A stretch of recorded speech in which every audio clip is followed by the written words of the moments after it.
Okay, hello. How's everyone doing this evening? So sorry, I was gonna do cocktails, and then I had a few things that I remembered that I wanted to discuss um, that I didn't get to do. So I want to bring you an update. Oh, let me get my girl. Hold on. Hi, pretty Monita. Hello. Hold on. Let me drop this for Danielle.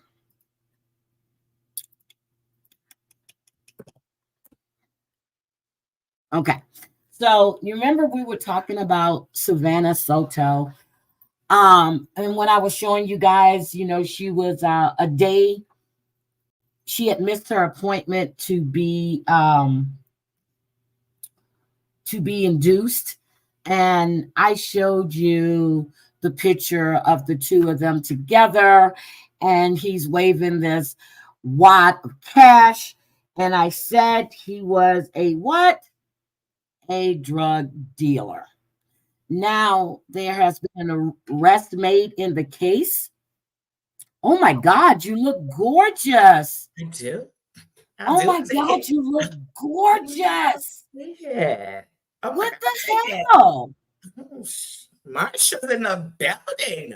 Girl, you look gorgeous. Thank I saw you. you backstage. I'm like, hey, now. And I literally was about to turn my hair up. Look, I'm going to show you me. I'm tired. Hi, hair pulled back. Girl. I am You look beautiful. tired. And then I just found out, What? and it's bad, because my sister was calling me. I was supposed to call my other sister when she came in a chat last night, and I just took a bath, went to bed, and now I know why they were blowing up my phone. Why? Uh, I was like, oh God, but it's girl, I tell you, the daily shit that goes on in families is ridiculous. Always. Always. Um, Always. so so yes. So Christoph is right. So when I was talking about this, I guess it was last week. You remember I don't know if you were in a chat or not, but this young man, he was waving a wad of cash. Okay. I mean, and they were both found shot and killed. Okay. Now they've arrested this 19-year-old. Is he 19? Looks like a girl. And the father. And now they're claiming it's a drug deal went wrong. What? Hi, Ruby Rules. How are you? We had a situation out here like that a couple of years back where some guys, I guess they was, they was some hustlers. But anyway, one of their customers called them over. They came through to, I guess, some weed and But something wait a else. minute. But Danny, wait a minute. But The they mother, ended up killing them. the mother And the knew he father was a was drug just dealer. mhm, Her mother. her And mother. she said he was getting better. What? So, That's hi, it. Maria. Is she here? I didn't see her. Hi, Michelle. Hi, Everybody. Jenny. Oh, girl. Okay. So I don't know what the hell went on. I went Mhm, into bombs. I was talking to you. Okay. Before we mhm, get to that, went into bombs. I was talking to you and she was going off. So mhm, mhm. that was a read. Okay. She did a read. I'm like, damn. I always, when I hear Hey, Maria. Mom's old country accent, then she got the nerve to sound like she got Southern hospitality in that country Hi. accent. So I always call it a little Southern comfort you get. Mhm. Hi, Drea. Hi, Nurse Jen. Hi, Michelle LaBelle. Hey, I want to, hi, everybody. Stacy. Um, so tomorrow, guys, and then I didn't think it was fitting too. Hi, Cosmic Crazy. I didn't think so. Tomorrow, Debbie is laying her mother to rest. So Debbie's in the islands. Her mom is there. The earlier they could do it was after the new year. So she and I had a few text going back and forth. She said she can't wait to get back home. It's been really taxing, and I know she's been taking care of a lot of stuff. So, but keep Debbie and her family in your prayers, please. So she's laying her mom to rest tomorrow. Hi, Undercover Dung. But I want to show you Pretty Monita. I want to show this video, and I thought about doing the cocktails and stuff, and I was like, oh, God, it just didn't sit too well. You know what I mean? Mm-hmm. Look, she goes, would you stop looking at your damn self, please? You look like you did when we were in Vegas, all in the mirrors. Girl, I was looking at your picture the other day. You got to think of all the days when you wouldn't look at yourself. I'm like, every time I turned around, you were taking pictures. I said, what the hell are we doing? You were gorgeous, though. Look, you don't get to 25,000 pictures in your phone unless you're always taking pictures. Not of yourself, but just period. But I was like, I turned around. I'm like, no, she not. And she just smiled. She said, you on the phone. That's no taking pictures. Welcome. I see Thing 2 is in.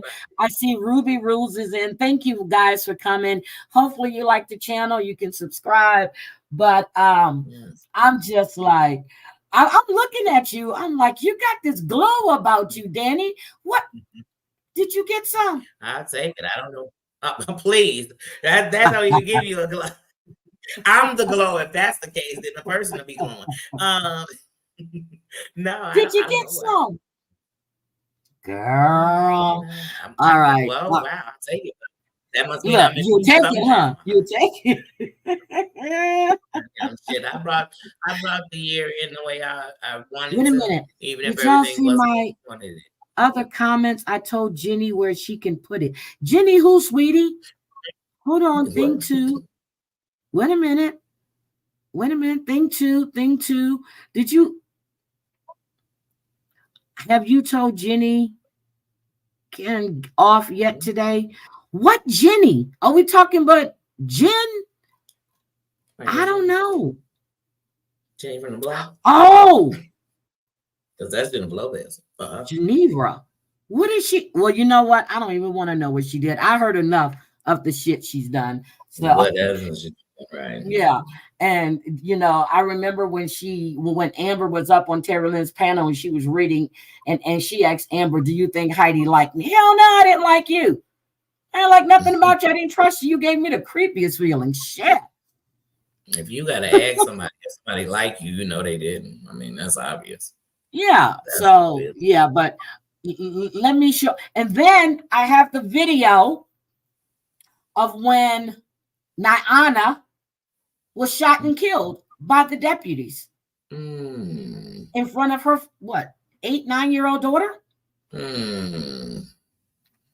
Oh, I can't say I want to watch that. Well, I know you better put it on. Oh, don't worry, I'll go grab a chip. No, I'm gonna show you the video of the drug dealer who I wish, girl, let me just show this. When I saw arrest was made, I said, I already know what it's about. It's drug related. When I saw the money, I knew it was drug related. Breaking news out of Texas that we continue following. 2 arrests have been made for the murders of pregnant teenager Savanah Soto and her boyfriend. The San Antonio Police Department announcing early this morning that 19-year-old Christopher Preciado and his father, Ramon Preciado, have been arrested for the murders of Savanah Soto and her boyfriend, Matthew Guerra. Now, police believe that Christopher, the son, is the one who did the murders. That's what they believe. And they believe his father just helped him after the fact, moving the bodies. So their charges are different. Son charged with murder, dad charged with abuse of a corpse.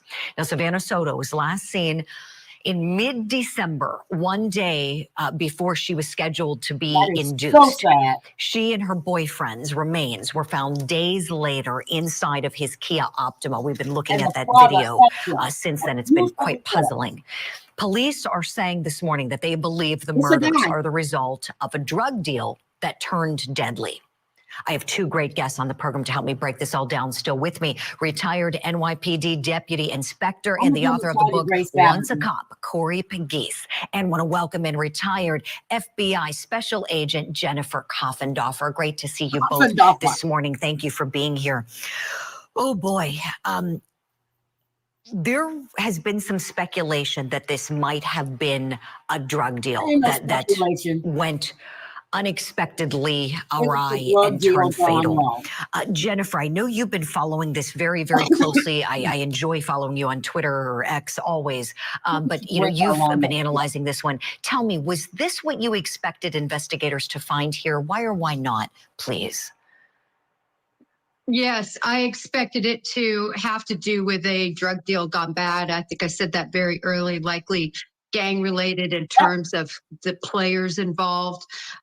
Clearly, when we hear the words, you know, a botched drug deal gone bad, what does that mean? What that means is that somebody wasn't living up to their end of the bargain. Either the amount of drugs being sold was off or the money that was being brought was off. One of those two things. And this isn't just like purchasing, you know, vitamins from your, you know, your girlfriend next door. This turns deadly and can turn deadly. First of all, it was late at night. I would believe, even though we'll never know, but likely Mr. Preciado was likely under the influence. So you have people who are under the influence dealing with one another. And then you also have that street cred, you know, the disrespect that when this drug deal went wrong, went down and turned deadly. Right, Jennifer, great points. I have a clip I want to play, and Corey, I'm coming to you next after this, please. This is a clip of Savanah Soto's mother who joined closing arguments with Vinnie Politan last night, and she did the interview with Vinnie before the announcement of the arrest, so that came later. But here in this clip, she's talking about Savanah's relationship with her boyfriend, Matthew Guerra, and of course, many of us are wondering, did anybody know that this was going on, that he was into these dealings, apparently? Let's watch. They had a kind of like a little rough relationship in the beginning. She said it was getting better. They were both looking for the baby, and we had a baby shower for her. They were there, you know, and opening the gifts, you know, all excited, playing games. You know, it was like any normal couple. That's not a normal couple. He's a drug dealer. I mean, about his, you know, private, I don't really know anything about him, but I mean, my daughter was happy with him. Yep, he did. She said she didn't really know anything about him, so who knows the extent of what she knew or didn't know about these activities. Corey Pegues, you have such unique experience because you retired from the NYPD after many years of service at such a high rank, and your story I have mad respect for. When you were young, and you talk openly about this, you talk about it in your book. When you were young, before you know, went into the military and became. So, okay, you just said, how was the mom so composed? This young man had to be dealing with a cartel, a drug-related gang. I would be composed too. Okay, I would be composed too. Because you don't know who's watching you, who knows what. And this 19-year-old little pussy-looking boy, young man, looks like a girl, and his dad sitting there helping him cover up a fucking crime. Get the hell out of here. This shit is crazy. You took the life of a pregnant woman, an unborn child, and that drug dealer. Look, and that drug dealer. Right. The day before she was going to get induced. Yeah, and then Christoph was right. I was trying to find that picture again on Facebook and on Instagram. He posted pictures of his DRUGS the night before. He posted this on a public platform. So it could have been a robbery too. Huh? It could have been a robbery. It could have been. It could have been. But you're not going to go to somebody probably told them, hey, I'm coming, you know, let's meet. You bring her with you when you're doing that shit. Get the hell out of here. Hi, little shit stir. Oh. And that's why I said, hey, Savage. Yeah, this is sad. Streets dealing drugs. And so you have a really interesting perspective of the dangers of it. And for anybody who might think, oh, I can dabble in this or be associated with someone dabbling in it or have a family member associated with it. These risks of fatal incidents are very, very real. Are they not? Would you speak to that, please, Corey? Oh, it's very real. Being in the street is either dead or in jail.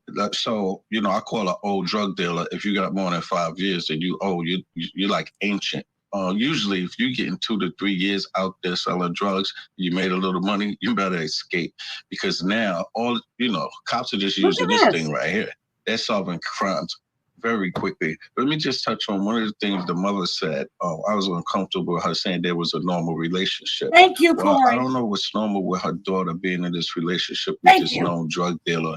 I think they had a domestic violence history, if I'm not mistaken. And you have to know what your children are doing.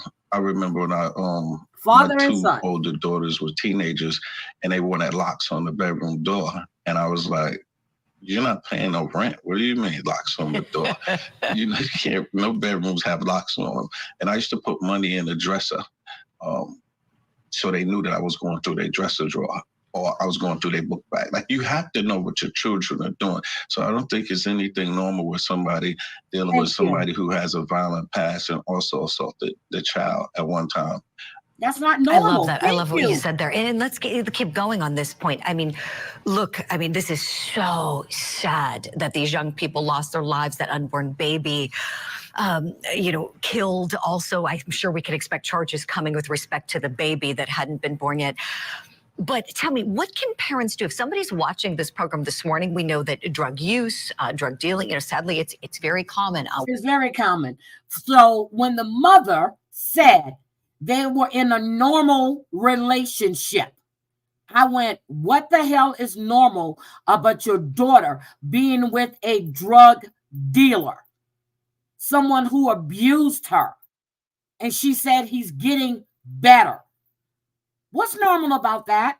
I feel like she means obviously normal in what they see and what they live in or how their life is. But one of the things I want to say is, one thing is drugs is real. So whether it's the user or the dealer, and even what people have to understand is when people are using drugs, they put their family in danger because they might owe somebody some money. They might have took somebody's stuff. So it's a dangerous cycle, period. And so it's a sad story. But you just think that I wish that young lady could have thought, you know what, I'm going to have this baby tomorrow, so I don't want to do anything, so nothing happens. I wish she could have had that thought. Because if she would have took that moment, she'd be here. And even if it would have cost him himself when he was his wife, she would still be here. She would have still been here. But because, and that's why I say, man, we got to get better as the older generations, because these young girls, they just looking for security, comfort, stability, and they all had the same story. I grew up broke and I just wanted my way out. It's going to be something. It's going to be something. But that's so sad. That whole story is sad. And when we done with all the bad things they did, they gone. And they still gone. And this baby is gone. Who's to say that she didn't? Well, of course she knew what he was doing. But maybe she went with them.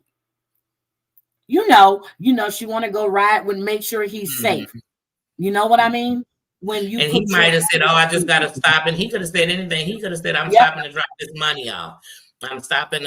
Anybody ever mess with a hustler ever in your life? It could have been anything. He could have been going to meet somebody he knew. It could have not been an enemy.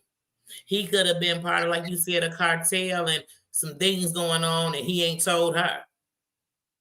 But, Yep. And then I just don't get it. But then you get your father to help you move the bodies. But first of all, if you out murking people like that, I can guarantee that somewhere in you got a parent or somebody who's an adult in your life that will help you try to get out of what you've done. That'll help you cover it up. And that's what that shows. And this happens time and time again. And some crimes you don't even know somebody helped them cover it up because they helped them cover it up good. So you never knew that they did. As sad as it is, I'd like to say I was shocked. So what they said was that Prasada was meeting Guerrera, who's the boyfriend, right. For a marijuana deal. Okay. They said when they went to the house, the father and son were home. And from what they were saying, that's when they did the warrants and everything else. So your son went to make a marijuana deal, which ended up with 2 people. 3 people. Because she was going to be induced the next day, which meant that baby was able to live on its own, which means that's 3 lives.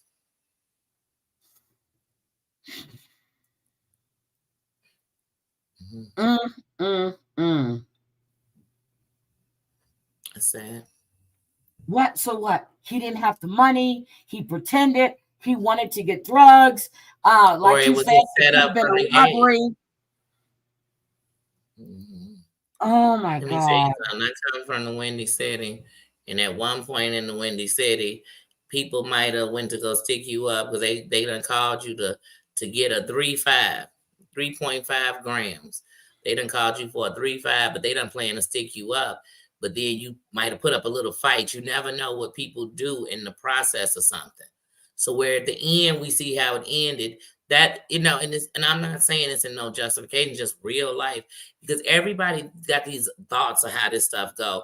But sometimes it's not even like that. It could have been a case of they went to make the deal, something happened in the process, the conversation got a little shaky. Like you said, the money could have been short. It could have never been a money. They said a weed. I'm sorry. Yes, Christopher. They said a weed deal. That's what they're saying. That's what's being reported. A weed deal.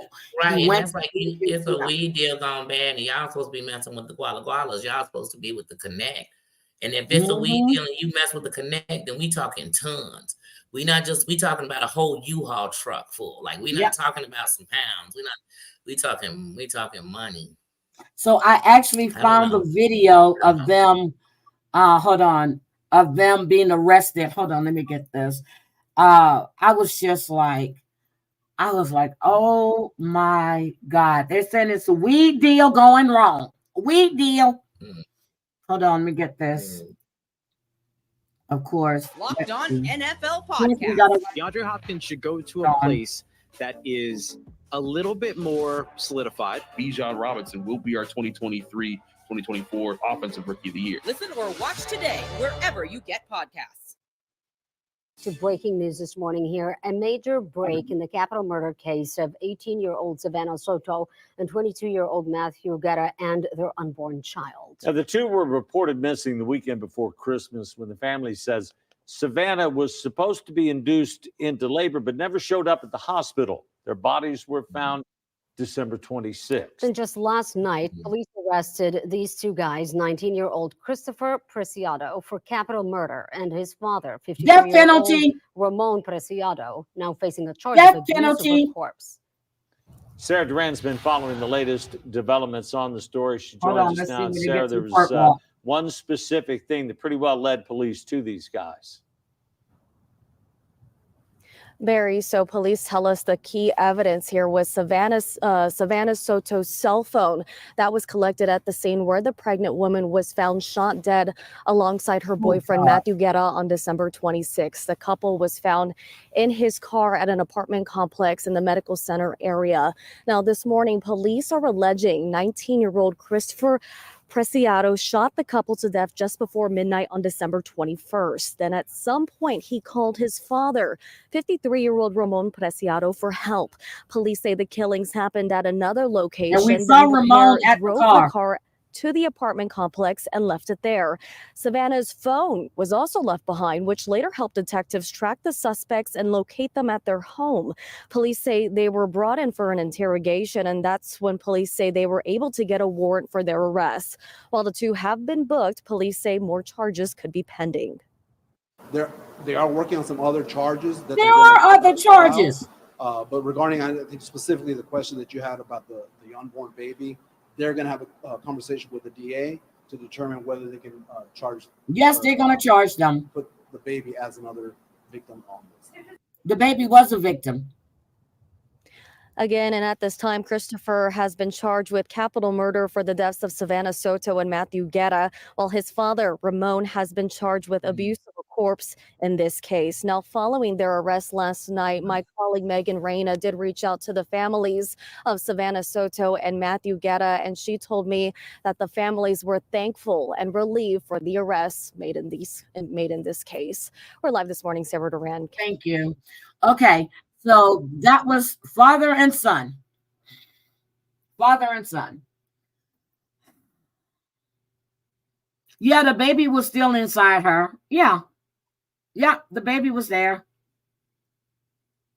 Yep, they didn't. It was a weed deal going wrong. It wasn't trying to kidnap the baby. So, yes, the child, yes.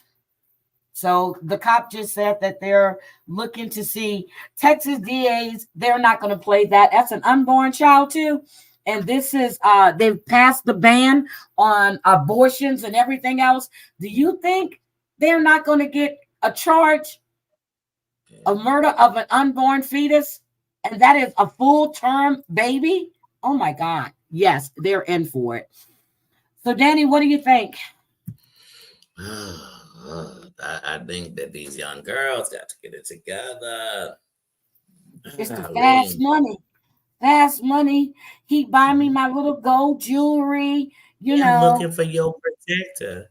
That's why so many grown women with the wrong man, because they swear he's something and they protect her. They're the something I don't know. It's something.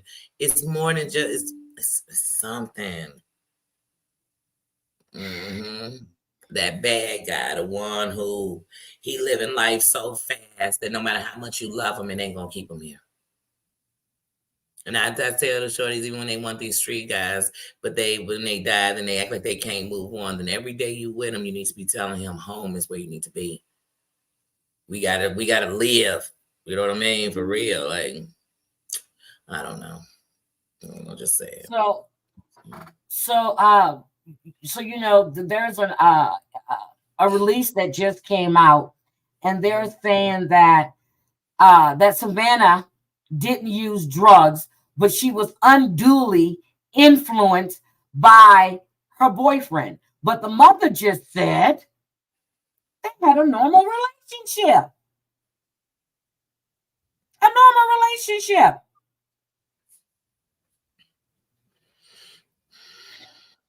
This is just, the brother is more upset than the mother. It's the brother that's speaking.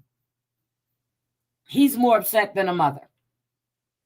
But they're saying that there's a doorbell, there's some footage of Guerrera kicking Soto in the face after screaming at her, "F-U-B-I-T-C-H, you betrayed me."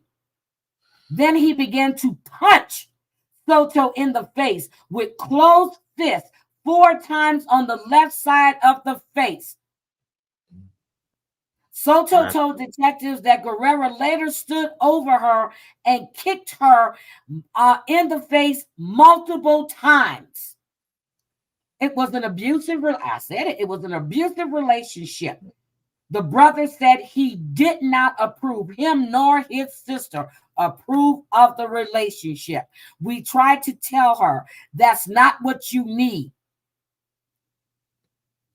And Guerrera, who did the abuse, was placed on probation after he pleaded no contest to the assault causing bodily injury to his domestic partner. And the mother said they had a normal relationship. And right, like I said, but what's your idea of normal? If that's normal to you, is that what she grew up seeing? Because you got to ask yourself why. I mean, is she so broke that he's paying for her to live? And if he stops, she's going to stop breathing and she's not going to find a way herself. But why would that be? Not? It got to be normal, because it was normal enough for your daughter to get kicked in the face by a man and go back. It was normal for your daughter to whatever. So I know if he beat me, I know he lying to you. But even if he was your beater and you stayed with him and everything else, at the end, his lifestyle is what cost your life. So then the brother just said that 19 months ago, his 15-year-old brother, Ethan Soto, was gunned down in what was described as a dispute over money. So she's burying her 18-year-old daughter, were buried. And 19 months ago, almost a year, she buried her 15-year-old son. And so, so then this will be normal. It sounds like they are family. I guess it is normal. This is I guess it is. And the baby's name was going to be Fabian. The baby's name was going to be Fabian. They said that they're burying her. Well, they haven't buried her yet. They're burying her with her baby in her arms. They said they're not going to lay her to rest with the baby in her stomach. It was a full-term baby, so the baby will be in her arms. She was due to give birth to that baby the next day. Yep, she was due to be induced. Because they were going to induce her. You know. See, that's just it. My brother, even my uncles. Hi, Maureen Mo. You know, but there's plenty of people that got family who are about that life and they still have ended up in domestic violence relationships. And then they family done beat their ass and they stayed with the person. You know, but it wasn't like her family didn't know because the brother knew and the sister knew. So that tells me the mother knew. But you know what we all know? She wasn't going nowhere. She just would have left. Whatever. She was staying with him. She was due to get induced the next day and she was out making drug deals with him. That tell you she wasn't going nowhere. She wasn't going nowhere. She wasn't going anywhere. But it don't take away from they said every time she called, they said every time they called her, she was always with him. Always. Yeah. I can tell. The day before she was getting induced, she still was making moves with him. And ain't a hustler out here, if you ever was a real hustler, that don't understand that every time you make a move, it could be your last. Because somebody could decide, it could be a clucker who decide, anybody. So for you to take your woman in that with you, that tell me how much you think of her. And I can tell how much she think of herself. She probably thinks she cool for that. Girl, I used to worry. I'm telling you. I remember when, of course, two of my thuggish nephews. I remember when they were in high school. Well, one was out of high school. The other one was getting ready to graduate. And when my son tells me, he says, I really don't like hanging around them because I don't like the people they're around. So then I started hearing all these little rumors about what they were doing. I told my son, I said, you get caught up with them and you get caught in the wrong place at the wrong time. I can tell you right now, it could be pouring down raining in Houston. If his cousin would have passed by and asked if he needed a ride, his answer would have been hell no. He's not getting in the car with them at all. They say when you know better, you do better. And you gotta know that when people live in a life, every time you jump in anything with them, you taking a chance. You taking a chance. Because like I said, you don't have to be a hustler for the streets to be chasing you. You could be a drug user who gave out counterfeit money and they looking for you. They looking for you. They're looking for you. You done ran off with a pack. You don't know what they done did. They done stole from somebody's crib when they let them spend the night.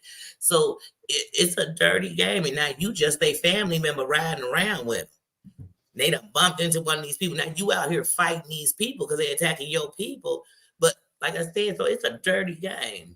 It's a dirty game. It's a dirty game and something I never wanted to be around and never wanted to be a part of. At all. Never, ever, ever, ever. So I'm going to show you, her name is Niani, 27 years old. She called the police because she said that her boyfriend had abused her daughter. Whether he hit her, they're not being clear, but she had a knife and she told him she was going to kill him. Okay. You know how we do that. I'm going to kill you. I'm going to kill you. You know what I mean? So I'm going to keep trigger warning up.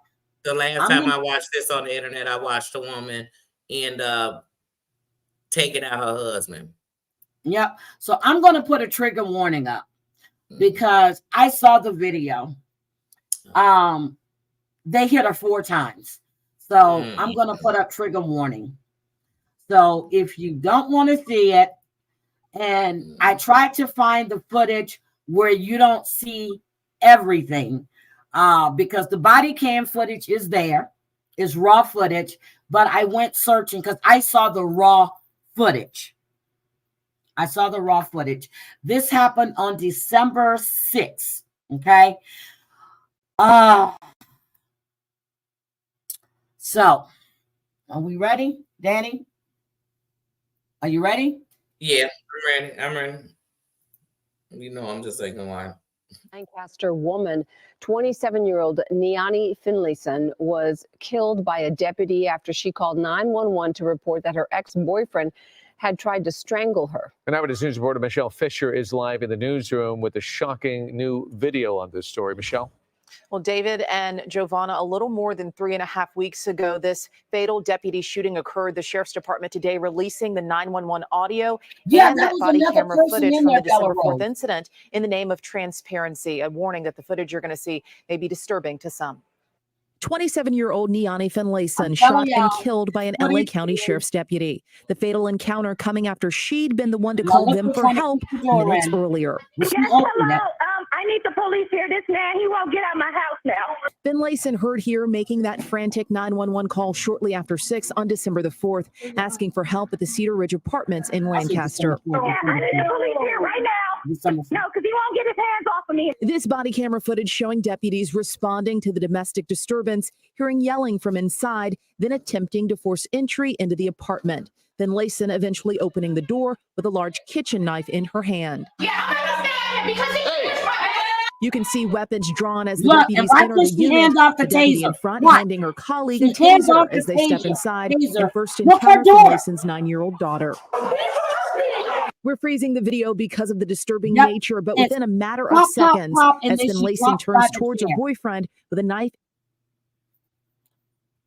They hit her 4 times, and she lands between. In the living room, the officer with a taser draws his service weapon and opens fire, striking Finlayson multiple times. No, drop it! Here? But that I saw the whole top thing. of Look mind at for this many as the style. community gets a first look at the footage made public today. LA County Sheriff Robert Luna saying in a statement, quote, the department released the body-worn camera footage ahead of the legal time frame to demonstrate our commitment to transparency and the visual representation of the facts in this case. As the comprehensive review process continues, the department will gain additional insight into the incident with the goal of improving public safety. And per California law, body-worn camera footage Now, if you want to see from a deputy shooting must be released within 45 days of the incident. While the LA County Sheriff's Department continues its investigation, the LA County DA's office also conducting its own independent review. Finlayson's family, meantime, filing a $30 million claim against the county. So $30 million. Now, if you want to go and look at the raw footage, you can. The footage is there. I saw, you heard the gun, you heard pop, pop, pop, pop, and she dropped it. She went boom, just like that. That little girl came running out, as you saw her there. Now, she handed off her taser. She grabbed her gun. You see the little girl walking, and she moves the little girl to the side. Did you see that, Danny? Yeah. Somebody else was in that truck, and that's what I was trying to see with that other footage. The son was outside, the dad got out the truck, and someone else was inside that truck. So let's see if they charged somebody else. But somebody else was in that truck with with Mercado and his son. Somebody else was in there. So, Danny, what do you think about that?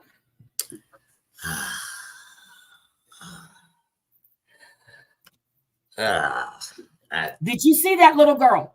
Did you see her hand off her taser? Now, she had the knife in her hand. Yes, she did. Why didn't you tell her to drop the knife? If you go listen to it, I heard the whole thing. They didn't tell her to drop the knife. They're telling her, ma'am, instead of saying, come, she was already at the door. Why didn't you just come talk to her outside? Why didn't you get her to bring her daughter outside? Her daughter was right there when she grabbed her Glock, whatever that had to look like a Glock. When she grabbed that Glock, had it aimed, and she swooshed that little girl to the side. You opened fire on that woman was standing over there. The man was in the corner, and you hit her 4 times. 4 times.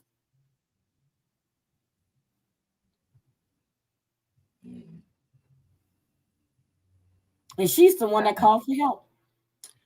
I don't agree. She should have had a knife in her hand, but when Nope, it comes I agree. to Nope. excessive force, when it comes to police brutality, the only thing I state is if there's a justice and officers doing this, then they should be doing it to everybody. But I just don't think that all this is necessary. And even if you crippled her, you all are trained shooters.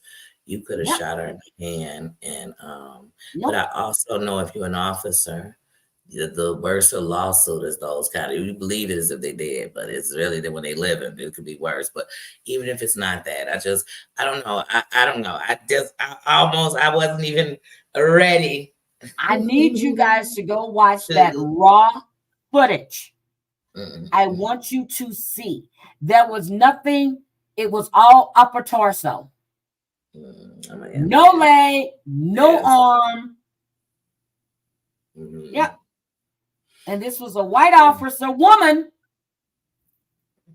White woman. Why would you hand off your taser to your partner and grab your Glock when there's a child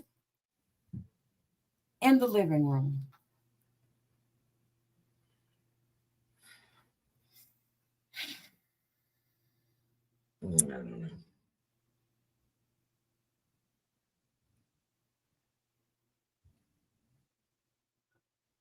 When I saw that, and I kept waiting for them to release that body cam footage, and I heard about it, and I kept checking, and then it popped up. Body cam footage has been released.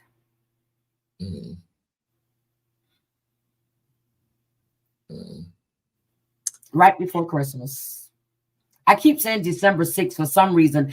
I heard about it on the 6th. It happened on the 4th.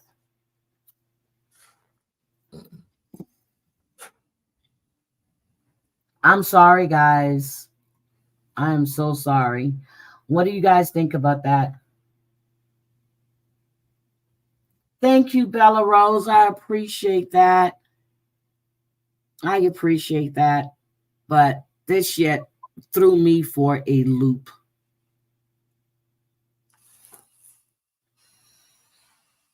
How do you think that should have been handled?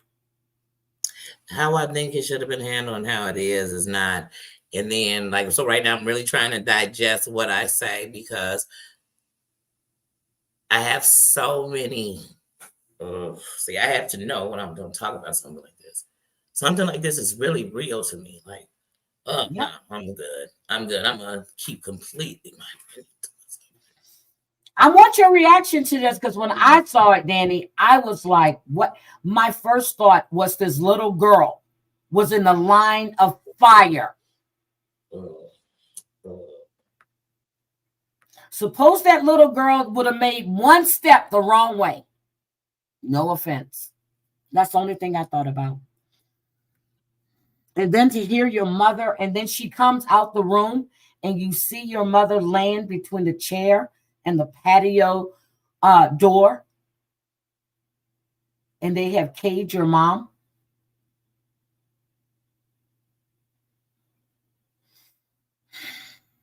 Yeah, it's messed up. I would love to tell you that it's not so repetitive, because at the end of the night, I just know that there should be a better way that could have been handled for anybody, no matter what your race was or anything else, or your background. And should she have had a knife in her hand? No. Nope. Nope. Could she been disarmed? She could have been. And she could have been tased and dropped the same way. But if you don't listen to the raw footage, it's always going to be an impact, and it's always going to be. Yep.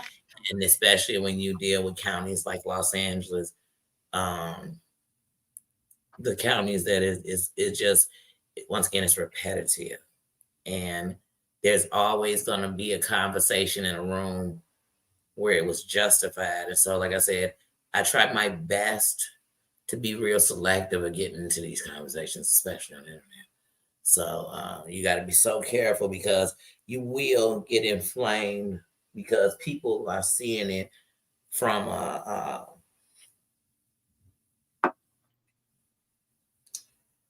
my great uncle's son. It doesn't matter. Just like I said, that's a spot I just don't even want to get into right now, because I wasn't prepared mentally to go. Because like I said, and it doesn't matter if you know somebody who it happened to or not, because it shouldn't have to be that personal to you. You shouldn't know my family that situation, but when you've seen at your own eyes where it didn't matter if people were being the most obedient to the law, you know what I mean? Because everybody is not a bad guy. Everybody don't have a record. But I just feel like I don't know. They're priding themselves on releasing the raw footage, the body cam, within 45 days. You priding yourself, get it? You want to be in compliance. I get it. What you fail to realize is you endangered the life of a child.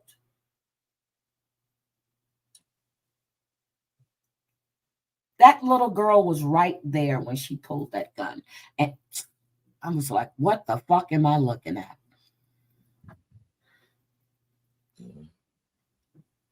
Yeah, like I said, it's just you talk sometimes too much, like stuff like that. There's a million ways you could have dissolved that or resolved that. Just many ways. And like I said, can we talk about things that when the police came, she should have let them do what they do? She should have let them do what she called them for. But should that warrant her life? And not only that, should that warrant the innocence of this child forever? Can you imagine? It doesn't, because when I was a kid, I kid you not, even though we played cops and robbers, until I was about 10, you looked up to the police. They were the good guys. Yep. You know what I mean? They were the good guys. Did you see how far she was standing from the guy? They become one, huh? Did you see how far she was standing from the guy? Yeah. The guy was in the corner. She had backed away from him. Mm-hmm. She had backed away from him. You really need to go look at the raw footage. I know, like I said, but I have to prepare myself. You know, I'm an empath. So as soon as I take it in, I feel. So I could only feel the thoughts that could be in that child, the feeling of fear that no one will be able to take out of her. You know, I don't know. So that's what I was feeling. So that took that in. And then I literally, before I got on here, we were talking about, I was having a conversation about police brutality. And it always takes you somewhere sensitive. So then this, and to watch it at once, it's just a big effect, because I also deal with people in my family who have mental health, and already because of society, not all cops, but because of things with cops, you already have conversations. And I have conversations with my sons that every mother doesn't have to have with their sons. You know, every race doesn't have to have, and that's not an excuse. It's just a fact. And I know, you and I were talking about that America today. Would be standing on they would have a billion women march if every mother knew that your child could be stopped and they could do any of this at any time and they would be justified in it, because your shorty might have smelled like weed. They might have had a hood on their head. They might have, you know what I mean? So that already is something scary, you know, but it's real. But remember, I told everybody the story. I told my sons when they were going back and forth to the East Coast. You know, one son lived on the East Coast, the other one was stationed in Texas. I used to tell, that's when Brian had bought that brand new Lexus. Young black man, nice, he had the Gold Series. I said, do not go through Mississippi at night. What does he do? Go through Mississippi at night. What did he get? He gets stopped. For what reason? We don't know, but they saw his military gear. Same thing with Marcus. He was in that FX35, that Infinity. I said, do not go through Mississippi at night. I need you to leave here at this time. That way you can go through Mississippi. What did he do? He gets stopped. Nice ass car, young black man.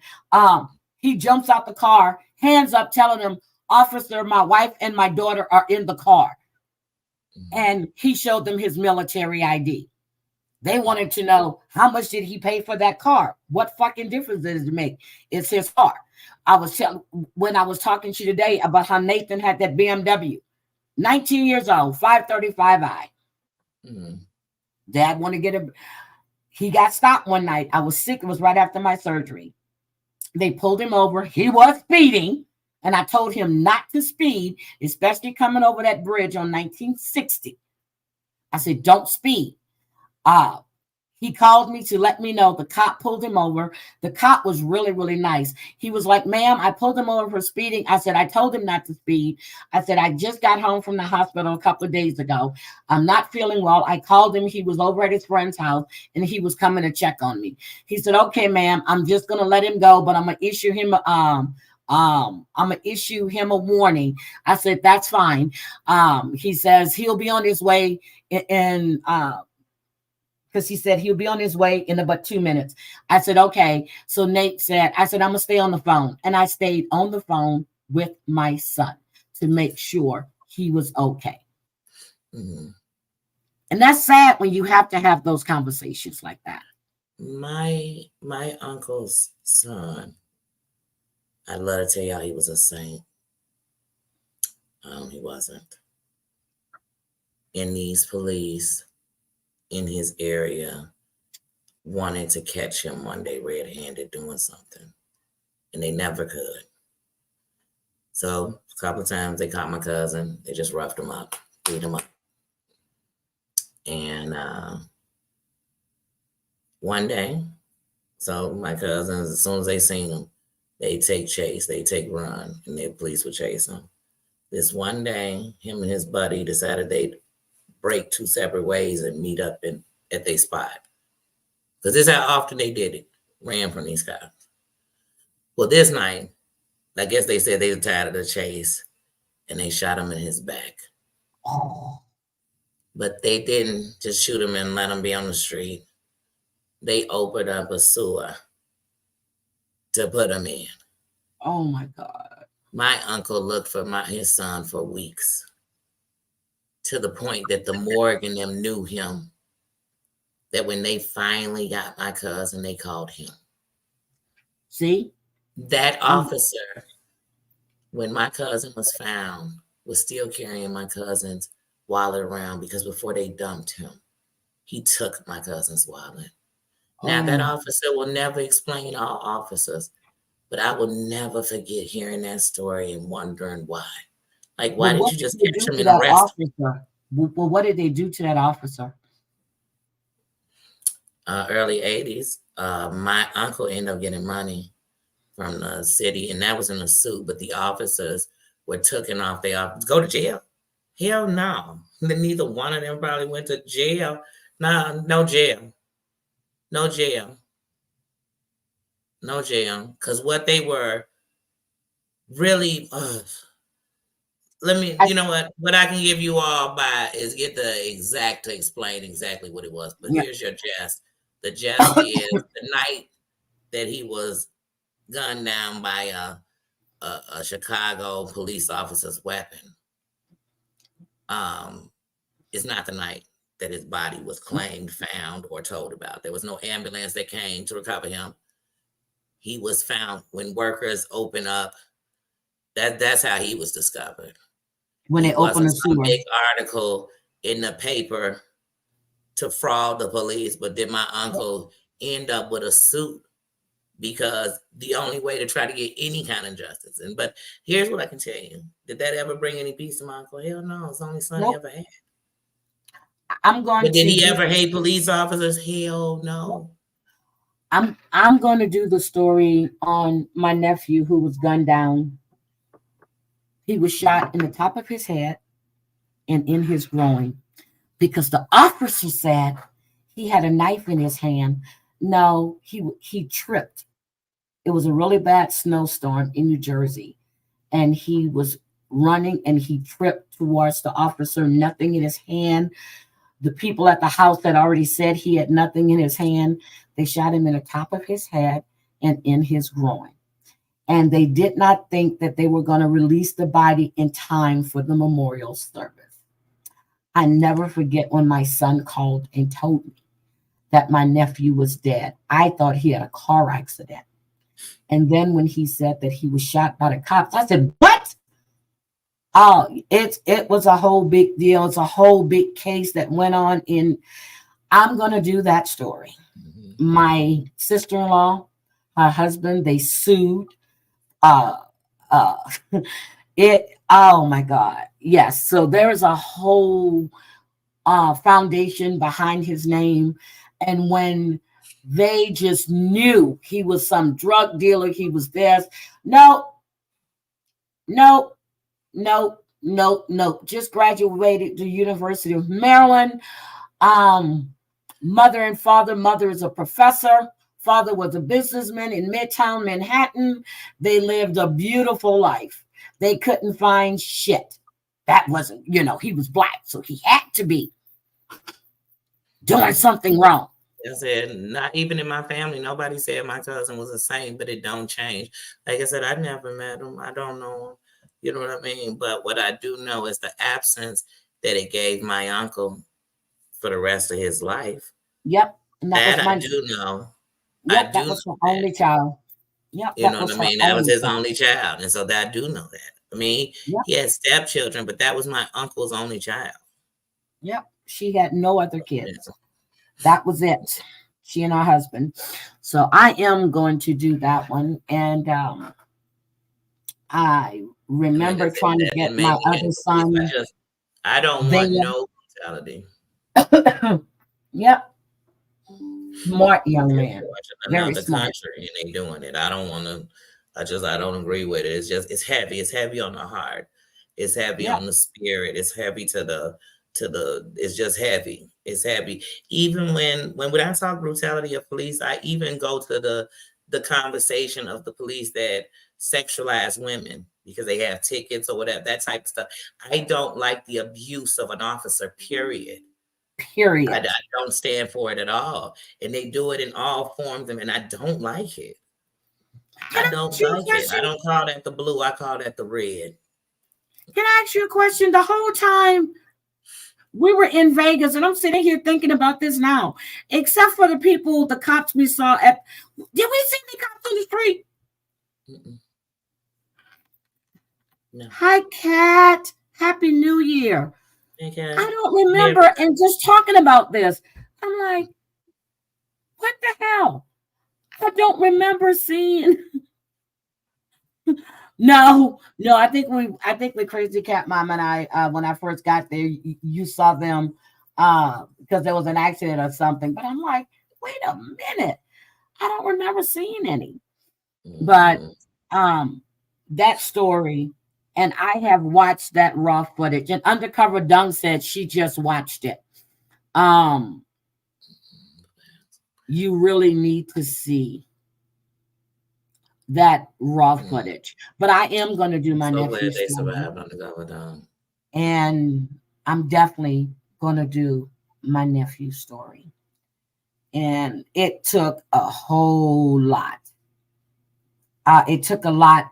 My sons were just first cousins, spent all their time together during the summers. it really hit my sons hard. Really hit them hard. So, and at the time, my middle son was stationed at Walter Reed. My oldest was in Laughlin Air Force Base, and Nate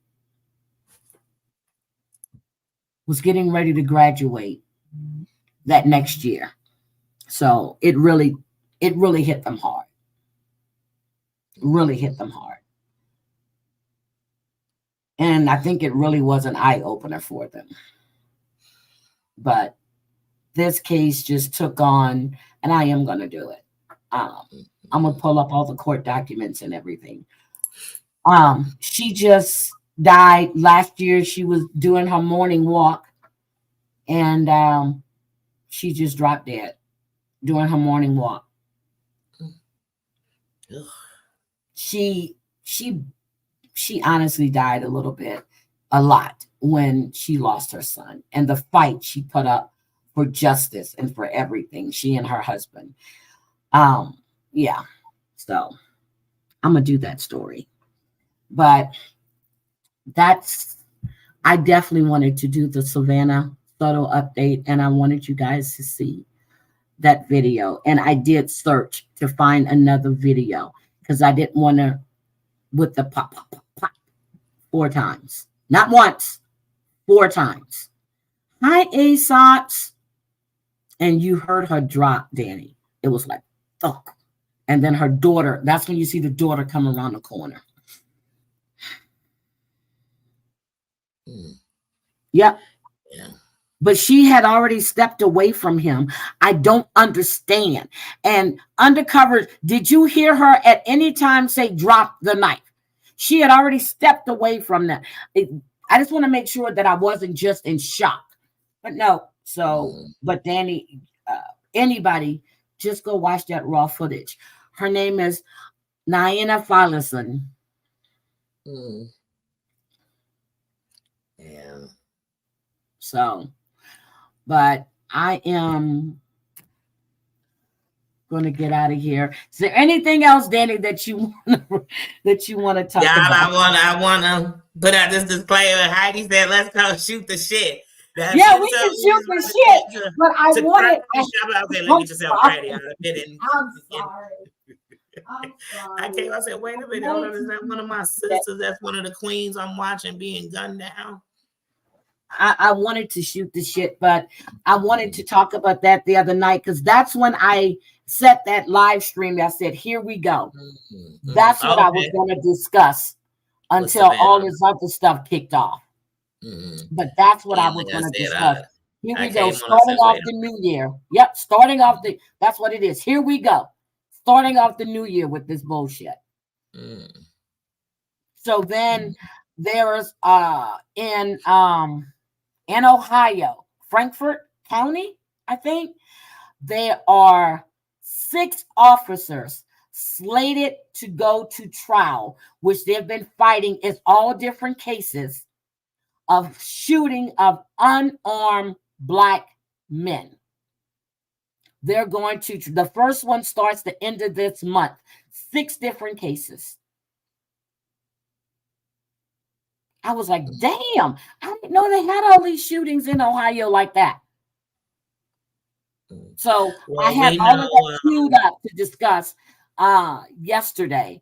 And we know yep, then it just took a whole different turn. But that's what I meant. Here we go.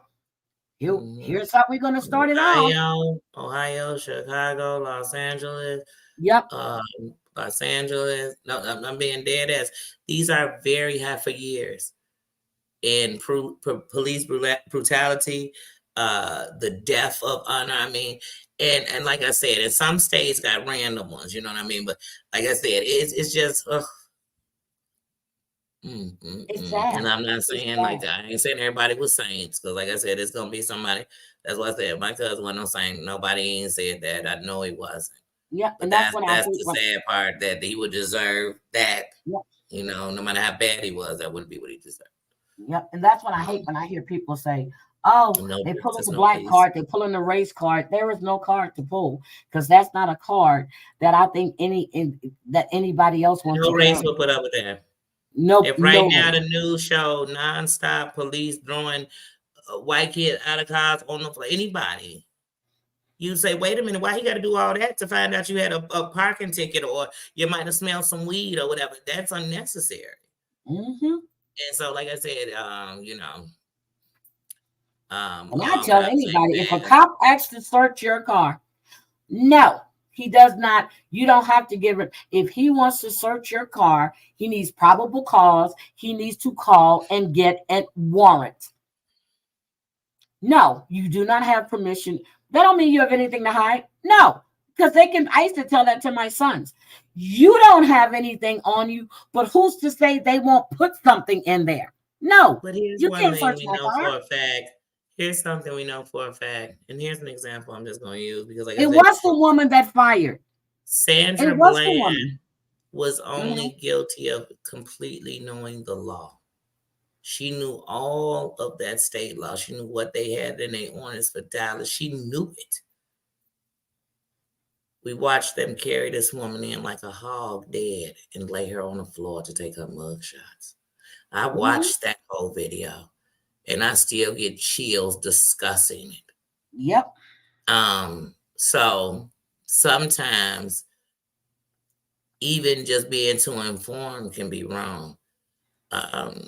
That's true. Huey P told us to come outside butt naked. Never even that way they can't say you reaching for nothing. Yeah, it was the man that asked for the taser, but the woman is the one that did the shooting. It was the woman. It's just a sad, it's an injustice. An injustice anywhere is a threat on an injustice everywhere. But so did you if you had other race officers who did that to people, and I can't say she did that because of her race, because I don't think all the time it's because the officer race. It's I not think they're because just of the race. overzealous. No, they're overzealous. That's what they are. They taking power trips and they're overdoing, they're overtaking their power. I don't think all. So people think sometimes when you say that, I just think that in a country where they act like we disposable. Undercover. I'm sorry, undercover. I was thinking the whole time when I was watching it, she was doing the shooting. I didn't even look to see where the bullets came from. I just saw her pull her gun. The little girl walked there. She moved it to the side, and I heard pop, pop, pop. And once again, y'all are trained. It was him that did the shoot. Thank you. I told you I was like in shock. They could have shot her in the hand and disarmed her of that knife, and she would have fell straight to the ground. Thank you, undercover Dung. I'm serious. I was in shock when I was looking at this, and I was laser focused on that kid. I'm gonna go back and watch again because I saw her hand off the taser, and I didn't hear him say anything on the body cam that I saw. So I need to go look at his angle. Okay. Thank you, Shaylin. I'm gonna go look at his angle. Because I was like, why is she handing off the taser to him and pulling out her gun? Prayers to our country. So we already 4 days in, but you know the world don't stop turning because it's a new year. So we had police but this happened on the 4th. School shootings but I heard last about year. it on the 6th. Yeah. This it's is just so sad. It's sad. Now I don't know how the family came up with the dollar amount of 30 million. I have no idea. So your daughter's life is worth 30 million.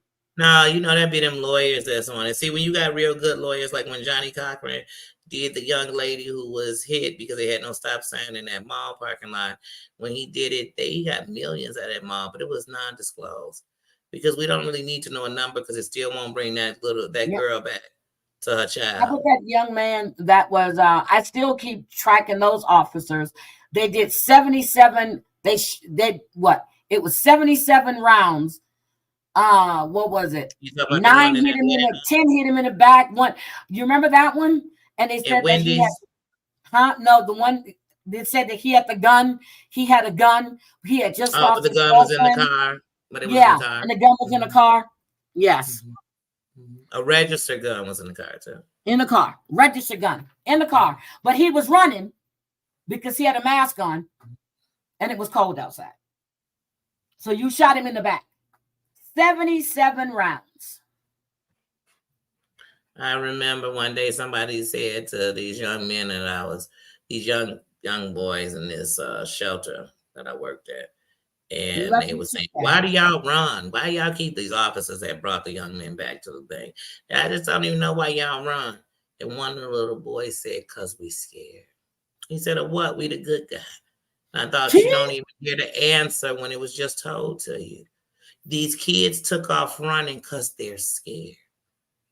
They scared that you decided whatever was wrong with the neighborhood that was being done by anyone that might look like them, they gonna do it too.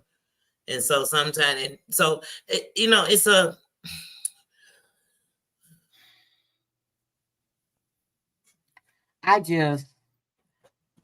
Some criminals don't run, even when it comes to them. I was supposed to be doing a podcast interview with 3D podcast. I forgot. I need to send them. You were supposed to do that tonight?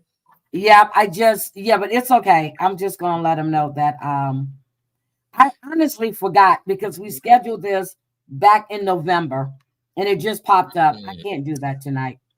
I can't do that tonight.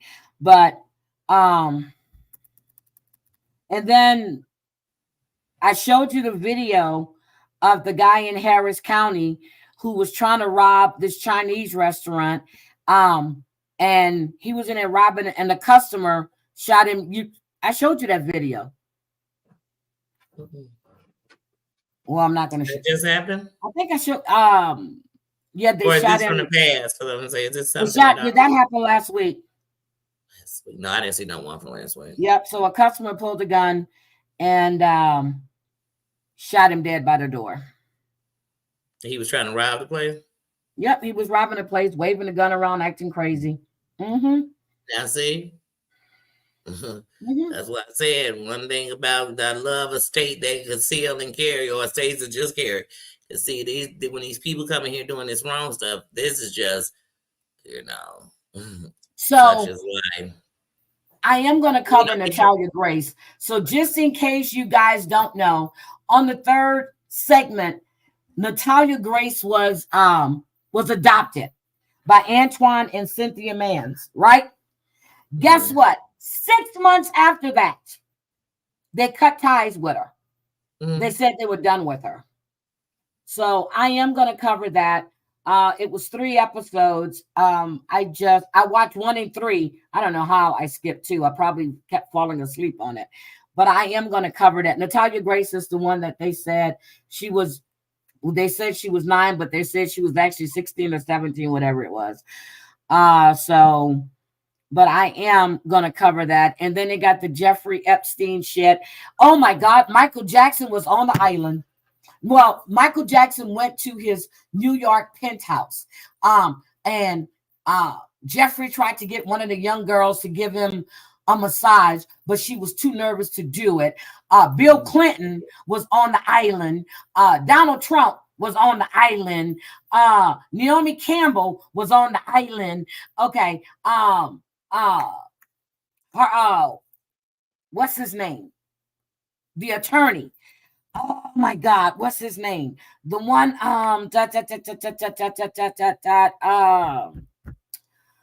Derkowitz, whatever his name. He was there. He said he was misidentified. He was never there. And that was somebody else. Yep. So now, since Derkowitz, Derkowitz was misidentified, Prince Andrew said he was misidentified too. Michael just sent a message from heaven. He said, no, he was misidentified. Everybody was misidentified now.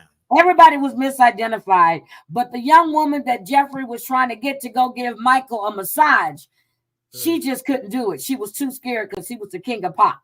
I'm like, okay, yeah, right.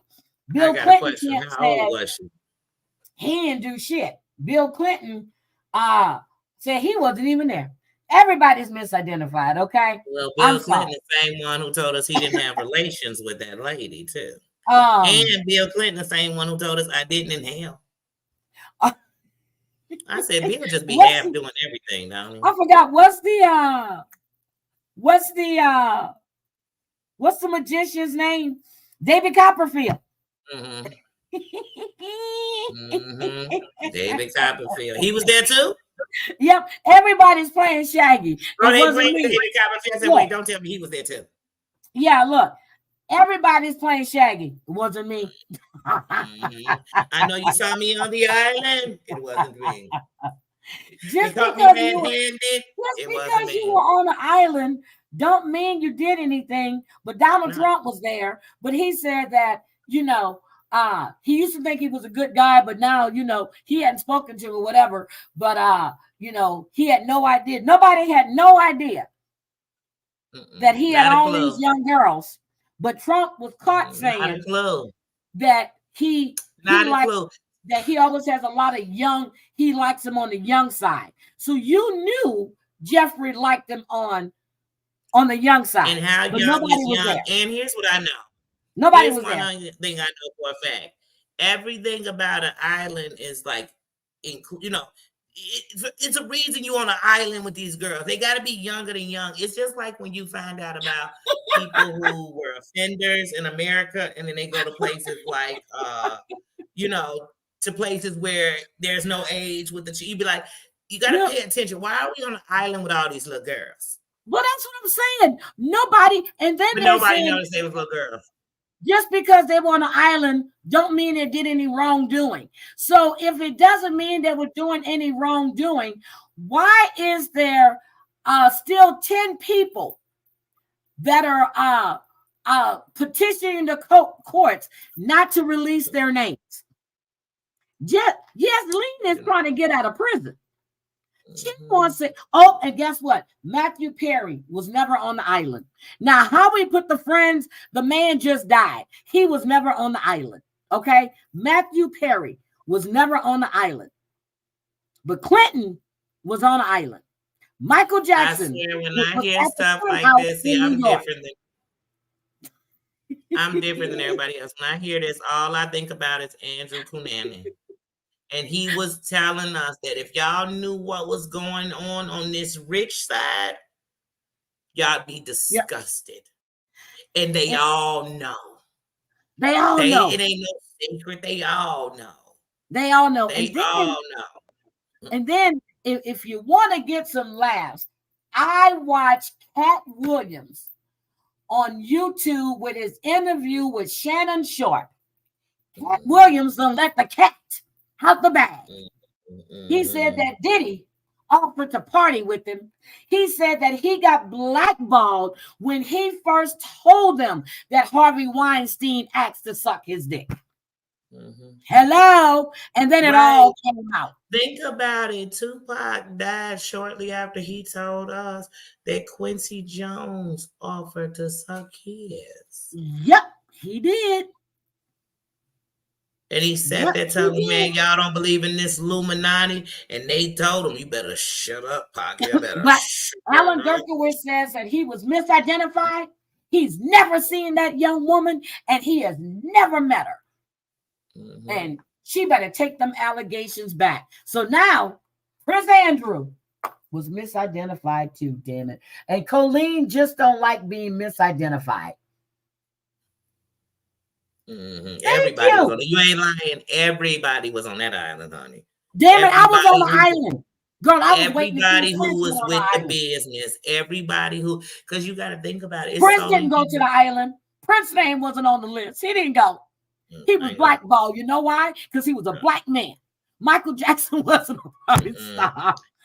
Prince said, wait a minute, I already married me a young girl. I ain't gonna get up in here messing with all the ones you got. Shit. My tea was like 17 when I met her. Shit, I gotta keep mine. Yeah. Look, Prince said, I ain't gotta go to no damn island like that. He goes, I'm at Paisley Park. Anybody want to come see me, come here. Hey, let me tell y'all something. Especially when I can't talk about other countries because you can still do it young in some countries. I do believe that he turned. But in America, Louisiana, all them states, you could marry a girl at 13, 14 years old. Yep. So I mean, the truth of the matter is, for years this wasn't illegal, and when they made it illegal, people didn't stop. So men still taking advantage of women, and men still going to other countries to get younger women or get women. Think about it. One of the sexiest things you could look like is a Catholic school girl. Is that a college Catholic girl or is that a little girl? But I don't know. I kind of think it's sexy too, but I mean, So, whatever. I'm going to put this link here for y'all to go watch Cat Williams with Shannon Shaw. He called out Ricky Smiley, Kevin Hart. He called them all out. And baby, today in the news, they were coming out the woodwork. Ricky Smiley said that Cat Williams hurt his family's feelings. Girl, Cat Williams laid them out. Go watch Cat Williams. There it is on Shannon. I've been watching, and then people showing them clips of Cat Williams from a few years back, saying some of the same stuff. It's when people decide to listen. Because let me tell you something, Superhead told us years ago. Yes, he was. He took her to an AIDS party. Yes, he was a friend of Epstein's, and he helped him settle that first case. Yes, he was. But he's saying he wasn't there. He wasn't there, though. He was just a friend in court. He didn't go. Yeah, he wasn't there. He wasn't there. He was misidentified. Mariah Carey wasn't on the island. She loved hanging with people that own islands. I'm surprised she ain't been on the island. And what's his name? The designer. What's the designer's name who beat up his girlfriend really bad? The beautiful tall black woman. Oh, he was always on the island. But Alan Dershowitz, it was a mistaken identity, and that was another Dershowitz. To stop. Wait a minute, I almost said, he gonna probably tell us it was Dirk from Dallas. What was the dude, Dirk Lewinsky? He gonna say it was Lewinsky, it wasn't him. It was another one. Dirk. Dirk was there. It wasn't him. He wasn't there. There's pictures of him on the island walls, but he wasn't there. Alan Dershowitz says that woman who accused me has now stated categorically that she may have misidentified me continuously with someone else. Talking about Prince Andrew. I never met her, never heard of her, never spoke to her. Isn't that Bill Clinton? He says, I never had sexual. No. What did he say? He said he never had sexual relations with that woman. No, you didn't. She just thought you did. And then you from the window to the wall, you know what I'm saying? Oh, damn. R. Kelly wasn't there. He didn't like flying. If he couldn't take a bus, he wasn't going. Wait, and our Kelly was Epstein was the big fish in there. Our Kelly want to be the big fish with all the little girls, so he couldn't have went up in there with them. He said, "No, because they weren't young enough. They had to still be going to McDonald's and getting the Happy Meals." Sorry, R. Your music will laugh, but you are a piece of shit. I'm sorry, R. Robert is a good person. R. Kelly is a piece of shit. Robert.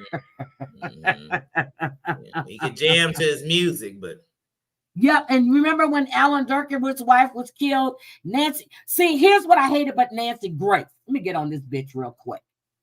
The fact that she's friends with Alan Dershowitz. The minute his wife was killed, she was, he didn't, and she, girl. You couldn't say shit. Let that have been someone else. Like when Michael Jackson was going through that trial, she had that man tried, convicted, strung up. Then when the jury came back, she changed her tune. I said, you a piece of shit. When that young girl Nancy is. Look, when Polly Klaus went missing, she was damn near putting the damn straps across her daddy in the electric chair, only to find out it was the neighbor. That's one thing I don't like about Nancy Grace. She's not a biased person at all. I don't like her. For the fact that your fiance was killed, and you still jump to conclusions, girl. That's why I always like Beth Karras. She looks at the full picture. Not Nancy Grace. No. Not Nancy Grace. I don't like her. I got a love-hate relationship with her. I'm like, oh my gosh, she getting on my nerve. It depends on what case it is. It depends on what case she is in something. But like I said, it depends on what case. But the way she covered that Michael Jackson case versus the way she covered Phil Spector and Robert Blake. I was going to say Blake. I'm sorry. Blake and me and her had a problem with that Blake shit. That's what I was like. Yes, she jumps to conclusion too fast. Now yeah, look, she do. She do. okay, You can't change your I'm mind. gonna be Robert Blake. Okay, I said, Beretta, you couldn't have did this. You know your theme song was "Don't do the crime if you can't do the time." Oh no, don't do it. So keep your eye on the sparrow. What's the limit? I was like, no, Beretta didn't go back and act like he left this gun in the restaurant and then he comes back and she done been shot. No, that ain't what happened. The winky day. Yeah, right. Yeah, right. And then you got Phil Spector. You know. Now, what I didn't know about him is that he was that short. Who, Phil Spector or Robert Blake? Spector. Oh, girl. He had Ronnie locked up he had her adopt kids because he was trying to keep her. Everybody knew he was just a weirdo. But you got all these wigs. Now, this woman just happened to come to your house, know where your gun was, and she want to play with your gun. And she just happened to, and then you go get your driver and say she just killed herself. Really? But what's funny is, remember they said when they entered the restaurant, he should have kept his eye on his gun. They said the restaurant that they brought the girls home from that night, that when they got in there, she had called him ma'am. Yep. And he was insulted that she didn't know who he was. So it's funny that same night, that same woman, and she didn't want to go to your crib when you invited. Her buddies did because you had money. Yep. Yeah. Yep. I was like, okay. Then we had, you got to think about, and then, you had Roman Polanski, he was married to Sharon Tate, okay? When she was killed by Helter Skelter, baby cut out all this other stuff. So Roman Polanski had relations with a what? 15, 16-year-old? His ass went back to his country. He stayed gone until the statute of limitations was over with. Now he's back. Well, he was back in the U.S. I want to know if they're going to come back and bring those charges against him. And with somebody like that, you think they didn't go to another country and was messing with young people? Nope. You think they did? And all of them go to countries where they can get away with it. Like in Thailand. It's Thailand, right? Yep, I know Thailand. one of them, they had a special. So back when that Chris Hansen and that How to Catch a Predator was so big, they had a special and they were showing these Americans. They would get out of jail after cases. And we all know that Robert killed Natalie. Come on now. We all know Robert did that. Look, we all know Robert did that. Robert Wagner, Christopher Walken, they had this. I seriously believe that they had a fight on that boat that night. The captain said they did. Next thing you know, she's supposed to be so drunk that she's going to get a dinghy and leave. I'm not buying that. I don't buy that. I didn't buy that when I heard that shit. Never bought it when I heard that shit. I'm like, wait a minute. You got Christopher Walken, who Robert Wagner was jealous of with his relationship with Natalie, but you just happened to invite him on the ship. On the boat. Got you. Okay. Yeah.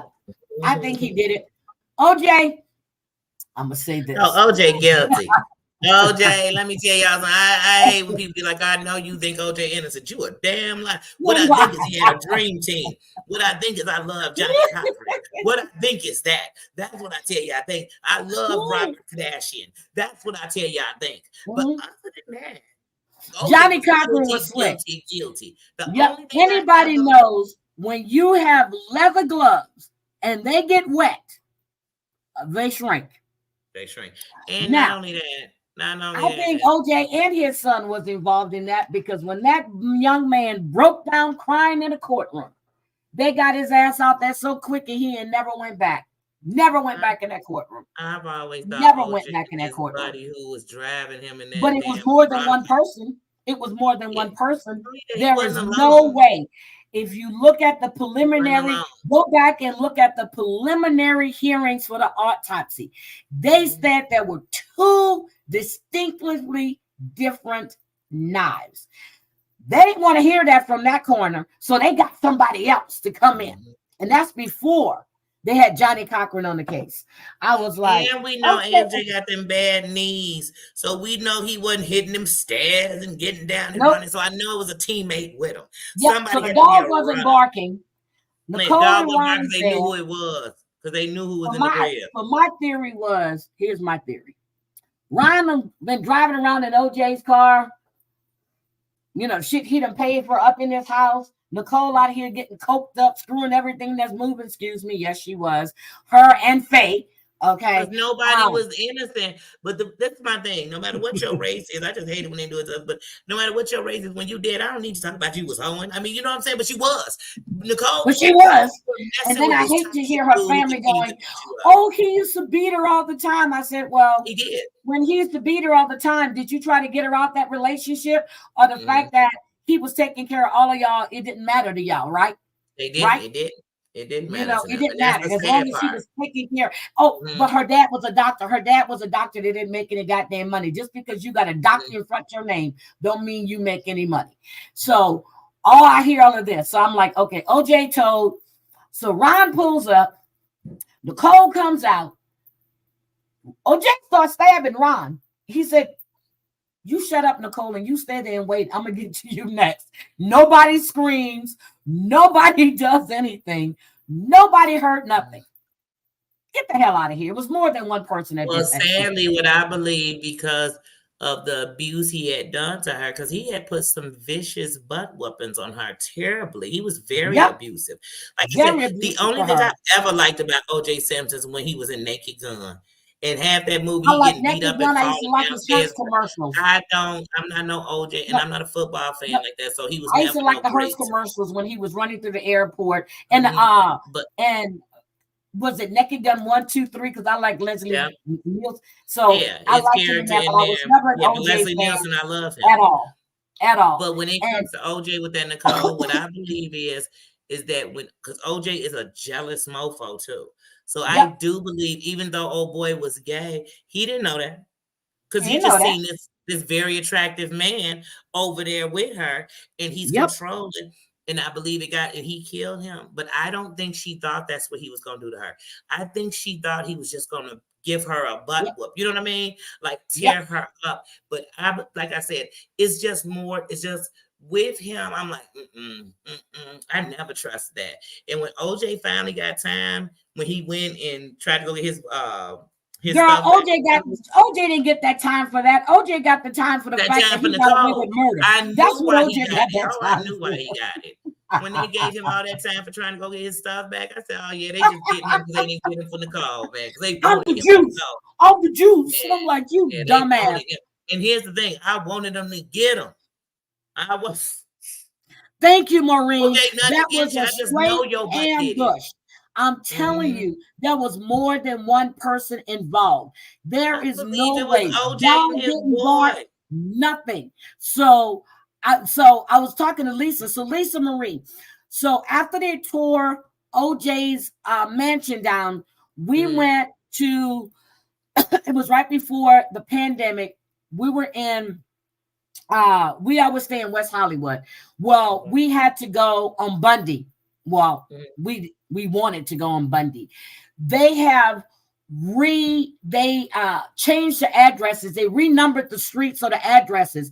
But anybody knows that condo or that whatever it is, you know when you see it. This is where this happened at.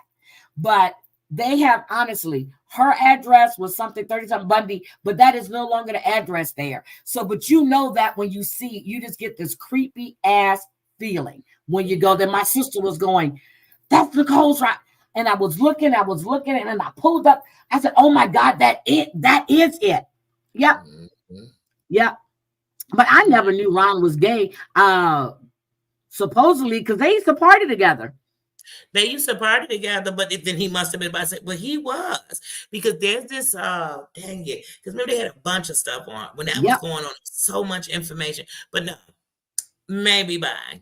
But yeah, no, he wasn't. So even if they partied together and they kicked it and whatever. I didn't think he was gay though, but I'm serious. That Bundy, the address. I know that he wasn't her lover like that. That wasn't. Nicole did her thing, but that wasn't her thing. And look, he wasn't even her type of guy. That wasn't the type of guy she was attracted to anyway. Now the guy, that wasn't her. That wasn't her man like that. No, but she was seeing this crazy ass guy who was going around killing all these different women. His name was Glenn Rogers. Crazy dude. She was with OJ. Okay, she was with Glenn Rogers. He was the one that she was seeing, and they partied with a lot. Now, at the same time the trial was going on, Glenn Rogers confessed to Kaying Nicole along with someone else. His lawyer contacted Marsha Clark and all of them and told them he had details, and they had that information. Glenn also said he knew OJ. Y'all look that up. Glenn Rogers. The name of it was My Brother the Serial Killer. He was wanted for killing women from Florida all the way up. Check him out. Check him out. But my thing is Glenn. Only way Glenn was apart was, like you said, if he knew OJ and they were friends. He knew because Faye. OJ was stalking her, looking for her to pull up with dude. He used to party with Faye. He used to sleep in Nicole's home. Nicole was scared of him. She actually got away from him, and then he was stalking her, coming around the house. Go watch My Brother the Serial Killer. Look at Glenn's story. He tells you details about the inside of her home, how he used to party, and they used to all do coke together. Him, Faye, Nicole, Kardashian's wife.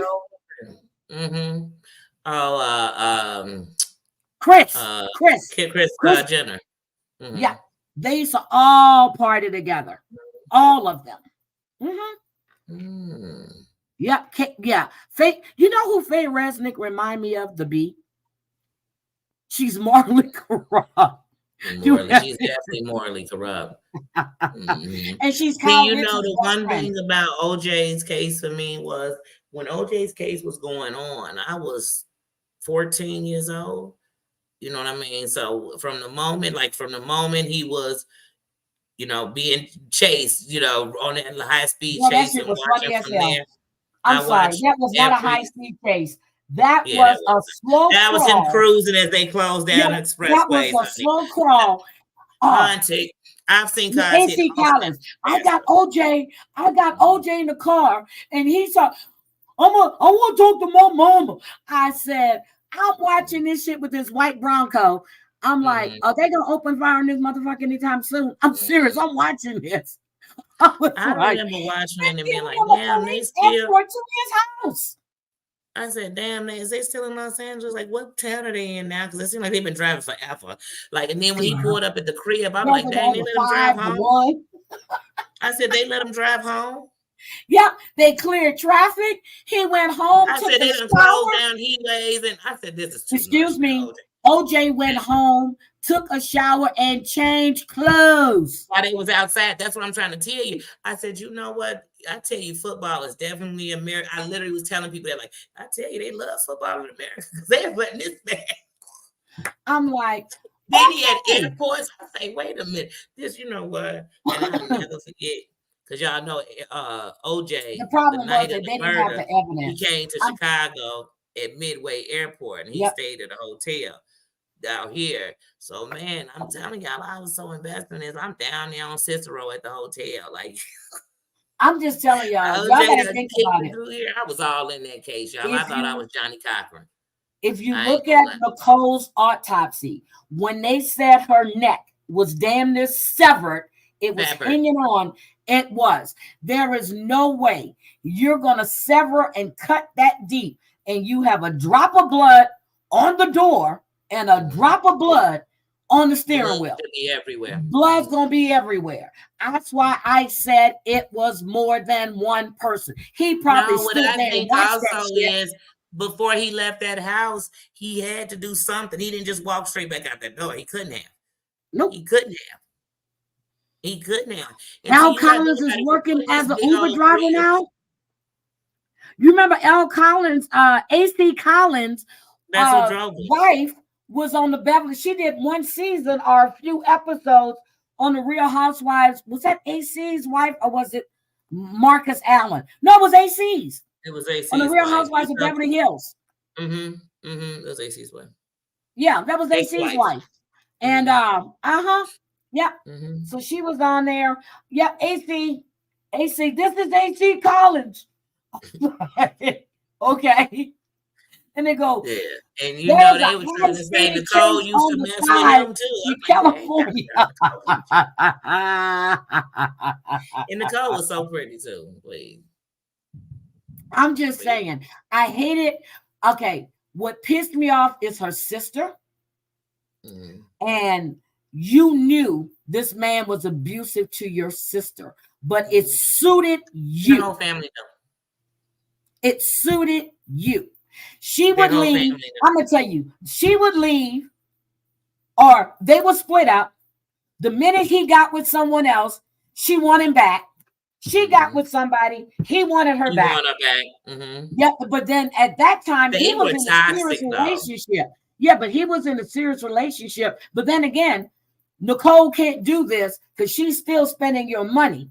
But then his first wife says he was never abusive towards her. Okay. Like I said, your relationship you had with him may not be the same relationship he has with her. Right. And when it's toxic, it's what we become together. Yep, it's toxic. That's when it's toxic. When together, or just like when you know the show they had Fatal Attraction, where when you put these two together. Yep. They might have just been the beef. They might have just been this. You put these two together. Yep. When you go back and listen to that 911 call she made that night when she said that O.J. Simpson was trying to get in our house. Well, he was in the house. He wasn't in the house. He was outside the house and listened to him very clearly. He said, "You're in there fucking a man on the sofa and my kids are in the house." She was trying to talk over him when they slowed that down. And I said, I thought that's what he was saying. He was trying to get in the house. I believe she was in there sleeping with him. OJ is bad shit. Yeah, and like even when he was, but that's what he was saying. He that's what he was saying. And that's the thing. And even the physical he was putting on her wasn't just he was smacking her. He was this big football player. Yes, he was beating her ass. He controlled her. So she shouldn't have had, I mean, as far as he's concerned, not saying she shouldn't have. She could have had any dude up in there. And let me tell y'all something. And it's just some real talk. And it wasn't as bad as with Nicole. I used to mess with somebody. And they were super jealousy like that. And one day, me and some friends went to see the Nutty Professor at the drive-in. And one of my friends, her brother, was with us.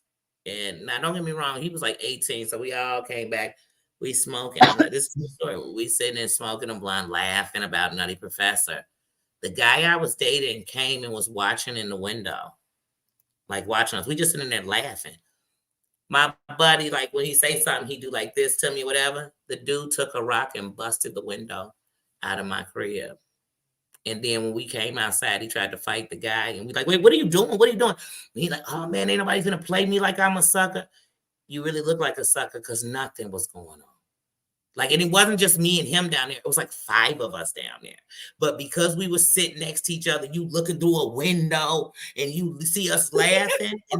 So when people cuckoo like that, they take it, oh, you were the man? Oh, you was laughing at his joke? And it's like, and then he kept saying, well, how am I supposed to know y'all was sitting on a bed next to each other? It was 3 of us on the bed, but I guess the other girl didn't mean nothing, just me and him.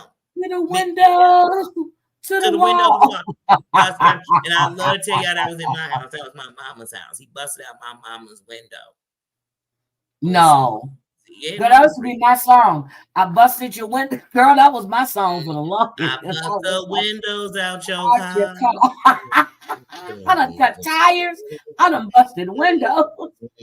And all because I'm sitting, and I did that to my ex. I told y'all when I did that to this day, he likes me. I'm like, damn well, I didn't do that. But I damn sure did it because I told him to leave me alone. Just sign the damn papers. So you want to come mess with me? So I had to go, and I messed up that beautiful Corvette too. I carved my initials. But that person was the type of person that if you be in a room and you laughed at a man's joke, like, you want him. You'd be like, want him. Want him to tell another funny joke, maybe, but I don't. Yeah, he was just real insecure.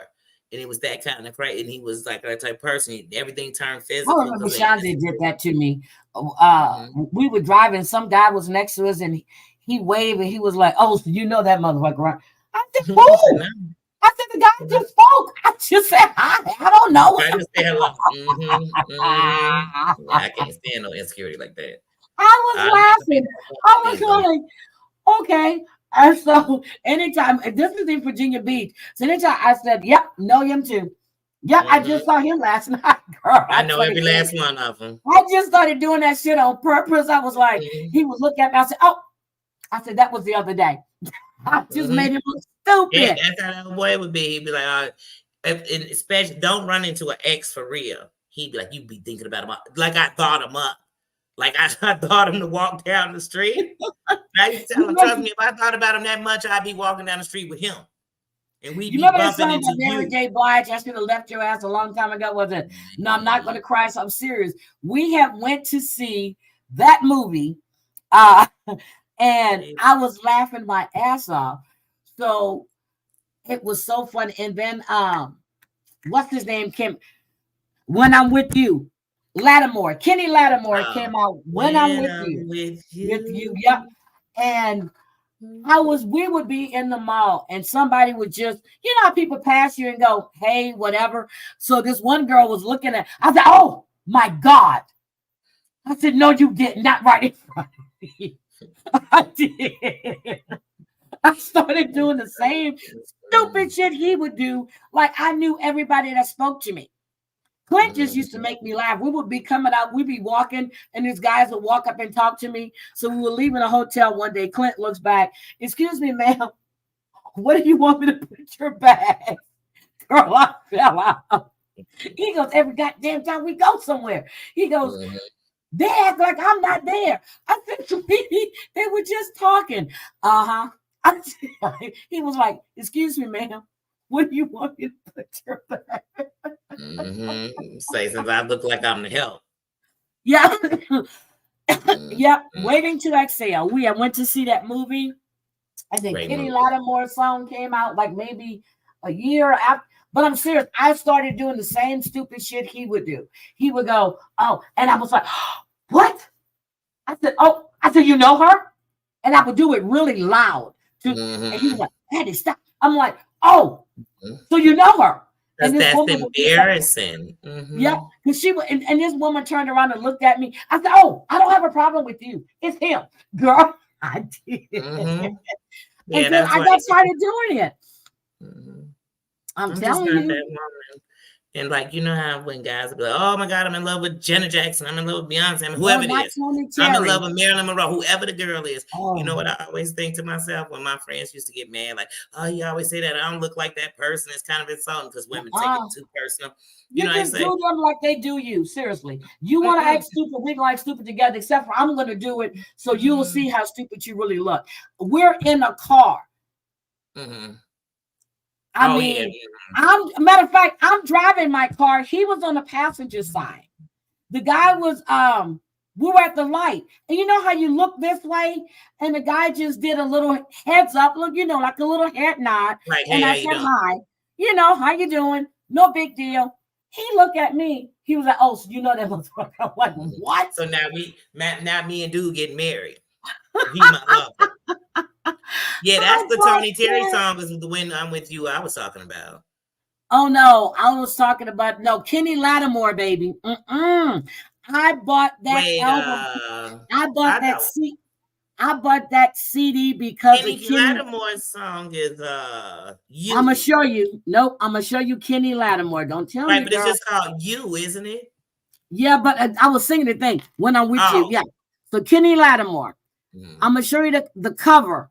When I bought this cover because of him, when I saw him on the cover for You. Oh no, Never Too Busy. Here's the one. 1996. He was on the cover, right? And I was in Walmart, and I said, "Wait a minute, who the fuck is that?" I'm gonna show you the cover that got me. I have never bought an album, well, a CD, because somebody on the cover. This is what got me. Never Too Busy. Never Too Busy. This was the cover of the CD right here. I'm trying to get it bigger, but I walked past it. I went, wait a minute. And I played that like it was Luther Vandross from beginning to end. Every song on that CD from beginning to end was a hit. I turned so many people on to Kenny Lattimore, and Only for You, girl. I'm telling you. Yeah, Kenny was the business. That's when we had a lot of great good men. Menopause. I love Maureen Mo.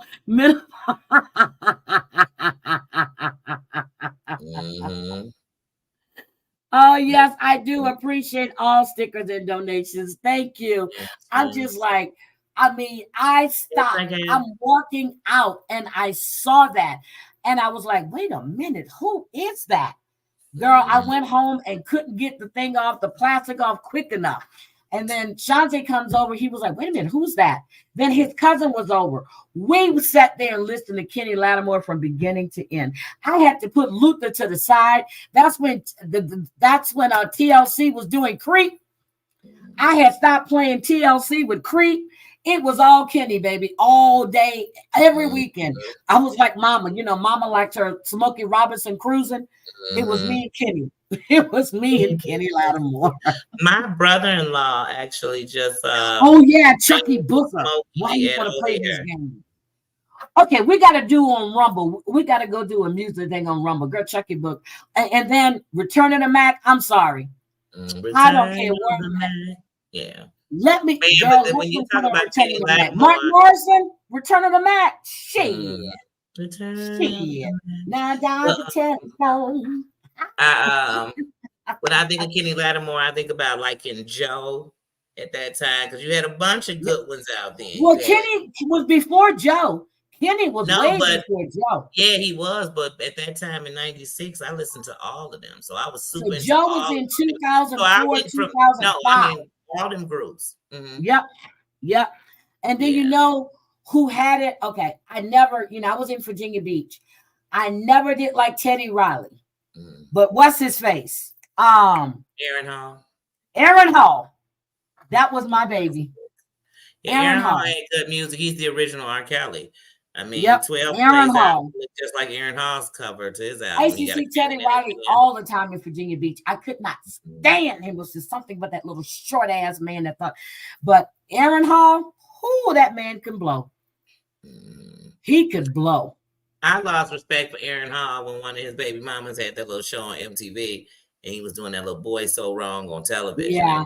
Just like Aaron Hall. I'm like, he looked just like you, just half Cuban or whatever he is. I mean, he looked just like you. Yep, but he got mixed up with some other stuff too. But Aaron Hall, and then I just don't know. But during that time period, it was just oh my God, Maureen. But in '96, Joe had that album. Remember, Joe had that Joe, the first one, I'm telling you. It's the album, the same album. It's not the album that he did with Chico. It ain't. Oh my God, Maureen, thank you so much. I really appreciate that. Thank you. Oh, Maureen. Oh, you're gonna be in trouble now. Teddy Riley and Guy. Yes. Yes, let's chill. Yep. Yes. And then Joe has gained so much weight. Yeah, we're Yeah. gonna have to go to Rumble and do a music thing because I don't want to do music on here because I'll get hit like I did the last time. I said I'm gonna do a music live like I used to do, but as soon as it's over, I'm just gonna take it down. Yeah, but I want to do it because I really want to do. I mean, I miss, and you know what? Will Smith does that podcast now. You know, when he goes back to the 80s, whatever, and I'm just like, you know, salt and pepper girl. I'm telling you, I remember going to listening parties in DC, and you would see that's when I saw Sugar Ray was still married to the one that was girl. That's when we used to have fun. I used to love being in DC at that time. In the 80s, I liked Will Smith's music. He had, forget parents don't understand. If you used to listen to Will Smith back in the day, he had a song called There's a Nightmare on My Street. My Street, yes. yes. Oh, I used to love that song. We sweat. Yes, begging Keith. Begging. Say yes. Begging. No, I say Girl. yes. Girl, I bet that song, first of all, she said no, but I still love it. I'm like, oh, all night long. So there you go, telling me no again. It's still one of my favorite songs. So there's a Keith Sweat song when I was hanging with my buddy Eddie, and it's called Twisted. So we had went out in Virginia Beach. We had went to Rockefellers, and then we went someplace else. We were at we were coming from the restaurant. Keith Sweat came, the song came on Twisted. Eddie slammed the brakes in the Lexus. We had the sunroof open, all the windows down, and this man sat at the light and was singing Twisted to me. The people in the car next to us, she said, oh my God. And I was like, oh my God, would you please drive? Would you please drive? Would you please drive? I was so embarrassed because he told me I had him twisted for my love. He's got what I need right now. But I was dating somebody else, but you and I were friends. So he took me out for my birthday. And then he said the next year on my birthday, he was going to strip for me. At that time, I wasn't dating the same guy. So he comes over and strip for me and my friends. So that following, a few months later, I went to his house and stripped for him on his birthday. Girl, we used to have a ball. We had a ball. But you know, not strip naked, not strip. Like we just had so much fun. And that's when what's his face was out. It was Jackson. It was Freddie Jackson. And what's the other one's name? Billy Billy Ocean. No. It was Freddie Jackson and what's the other little cute guy name with the nice voice? Was it Freddie that I stripped to? I don't know, but we used to have fun. And when I say strip, I mean like down to a bathing suit. See, honey, you was doing good stripping. I'm talking about down to nothing but your drawers. No, he was my friend. The song I loved was back in the day. He thought he was slick. He came over in front of all of my friends, girl. Eddie had us rolling. I said, you have lost your damn mind. He goes, what was that song? It was the same time Rock Me Tonight was out. Yeah, it was Freddie Jackson. That's what it was. Okay, Freddie Jackson. Yep, he was in the Navy. We used to have so much fun together. And I'm telling you, Eddie, up until like 8 years ago, I lost touch with Eddie. He came to Houston at one time. He goes, hey, I'm here seeing my daughter. He goes, where you at? I said, I'm in Houston. He was in San Antonio. So I said, I'm coming to you. He was like, why? I said, because I was actually coming to San Antonio anyway, because Nate was up there at that time. I said, I was coming there this weekend anyway. And he goes, Nathan is here. I said, yes, he is. So he had to see Nate. He met Nate. Nate said, I said, Nate, you remember him? He was like, yeah, that's dude from Virginia Beach, right? I said, that's Eddie. Yeah. But yeah, he retired from the Navy. So I used to have so much fun with my friends. So that old thing, but shit, girl, I'm telling you, those were the days. I was just thinking when you were talking about that Freddie Jackson song. Back in the day, I had certain songs that I was like, "Oh yeah." It wasn't like that, Maureen. Look, not like that, Maureen. I mean, yeah, no, not like that. Those songs was that song by Barry White, and he say, "I've had my share of lovers. Some What did said I tell you? Barry is gonna call you tomorrow, but there was this club in Virginia Beach called Chevy's. And it was open. I mean, Chevy's was the spot to be. It was in Chesapeake. It wasn't Virginia Beach. It was in Chesapeake. It's called Chevy's. And every other Friday, it would be a group of us from work, and we would go to Chevy's. Girl, when Chevy's had happy hour from 4:30 till I think 7 or 7:30. We would shut. By the time we would look up, Chevy's last call was going at 2:00. That's how deep we were into Chevy's every other Friday.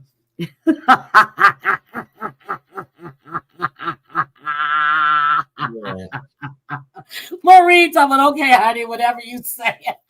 So she was kicking it. Eddie was my boy. Bessie's Boathouse in Virginia Beach. Oh, you like Bessie's? Okay. Yeah, but we would go to Chevy's every other Friday in Chesapeake because it wasn't too far from where we worked. Matter of fact, it was damn near across the street. We would go to Chevy's and we would have a ball in Chevy's. So, I mean, I missed those days. So I said, yes, I'm ready to move back to the East Coast. I'm ready to go. Oh, you had Chevy's in Atlantic Beach, North Carolina? Okay.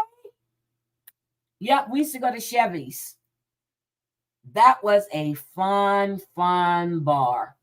Well, it wasn't. It was like a club. And it's this big old dance floor with the mirror. It was just nice. We used to have a really, really good time. But I used to like to go to Rockefeller's though. But you like Bessie's Boathouse and the Happy Crab.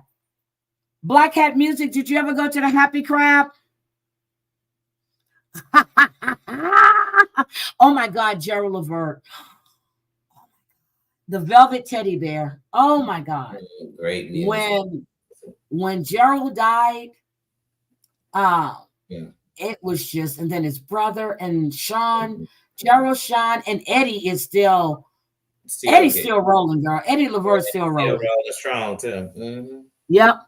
Gerald Levert. Girl, I gotta tell my sister-in-law, Maureen, y'all might be fighting. I'm telling y'all. Last time we saw Eddie was in Houston.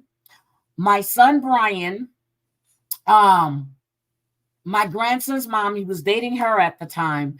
We went to see Eddie. He was there. Eddie was so fucked up. It wasn't just liquor. Eddie was stumbling. He was fucked up.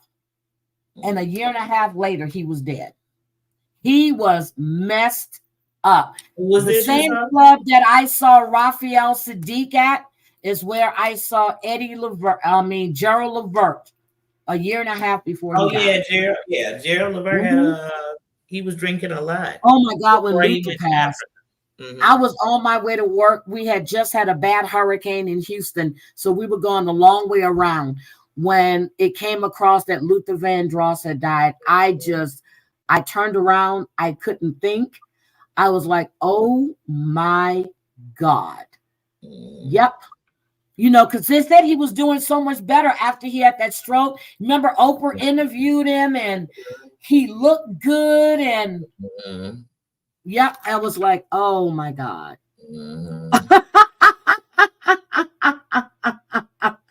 My sister-in-law.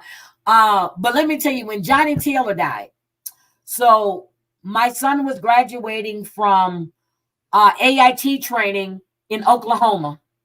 And we were on our way to Oklahoma when they announced Johnny Taylor died.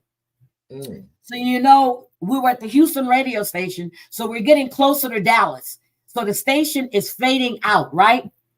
Girl, I had to pull on side the road by Sam Houston University, by Austin, Sam Austin, whatever it is. so my sister-in-law can finish out the Johnny Taylor hour that they were playing on the radio. I said, "In this some shit." I said, "Can we just go get a CD real quick?" She was, girl, we could not move until they played every Johnny Taylor. I was like, "Oh my God, she's serious." I had to try to stay within range because it started fading out, so we can listen. Not we, so she can listen to Johnny Taylor. And my dad looks like Johnny Taylor too. Oh my God, Maxwell. So I saw Maxwell in San Antonio at the theater at right downtown. So I was working in Houston. I would fly back and forth to San Antonio every other weekend because we had a house in San Antonio. So I closed there. So I would leave work, flew back into San Antonio. It was 45 minutes. Got off the flight, went home, took a shower. I think it's a Majestic Theater, downtown San Antonio. That's when Maxwell came back with Pretty Wings. Oh, that's my jam. Maxwell. And you know what's funny? I think of that song about my children. Yeah, Maxwell had stage fright. Do you know the music started at least 10 times before that man hit the stage? Once he gets on stage, he doesn't leave. Once he gets on stage, he does not leave. That's when he came back with his little gray suit, and girl, everybody in the show was flapping their wings, and we had a good time then. Do you remember that video Maxwell had? He's in a bathtub. He did that because when he was young, he hated taking the bath. They almost had to drag him in the bathtub. Let me know when he's coming, because I'm definitely going to see Keith and Johnny. I saw Johnny Gill when he had gained that weight, and now Johnny done lost all that weight. Johnny looking good again. Oh my God, D'Angelo. Brown sugar. D'Angelo used to be dope. Don't know how to. What was that song he had about world brown sugar? He had a whole song about going down on him. Oh my God. Yes, we're not gonna talk about that. And in the video, he ain't got no shirt on. That's when he was, that's when he was rolling that shit in the cigar. And that's when he in that video naked. Jill Scott was a lucky woman, wasn't she? Not Jill Scott, Angie Stone. Angie Stone, yeah, her. She was a lucky woman, wasn't she? Yeah, you know how left right sideways. Yep, and then we had Alexander O'Neal. My friend Mama used to love him. Oh. There was a lot of great ones. The biggest music deaths in my lifetime would be, of course, Tupac, Biggie, Aaliyah, Prince, Gerald Levert. Those are like the biggest artists of my history. I mean, I'm not even gonna lie, he's still living, but one of my favorites right now, Phil can't even perform no more. And I'm like, oh, I still never got to go see Phil perform, Wait a minute, who bullets her? Michael, those are the biggest deaths of music in my life, those people. I'm telling you, Beck's bully. But let me tell you, so when I think the wildest concert I've ever been to, it's not going to be Prince and the Rolling Stones. It was when I went to see Parliament in Funkadelic. When I tell you Bootsy came out, can you imagine, with that diaper on and a joint as long, and that's when it used to be the Summit in Houston.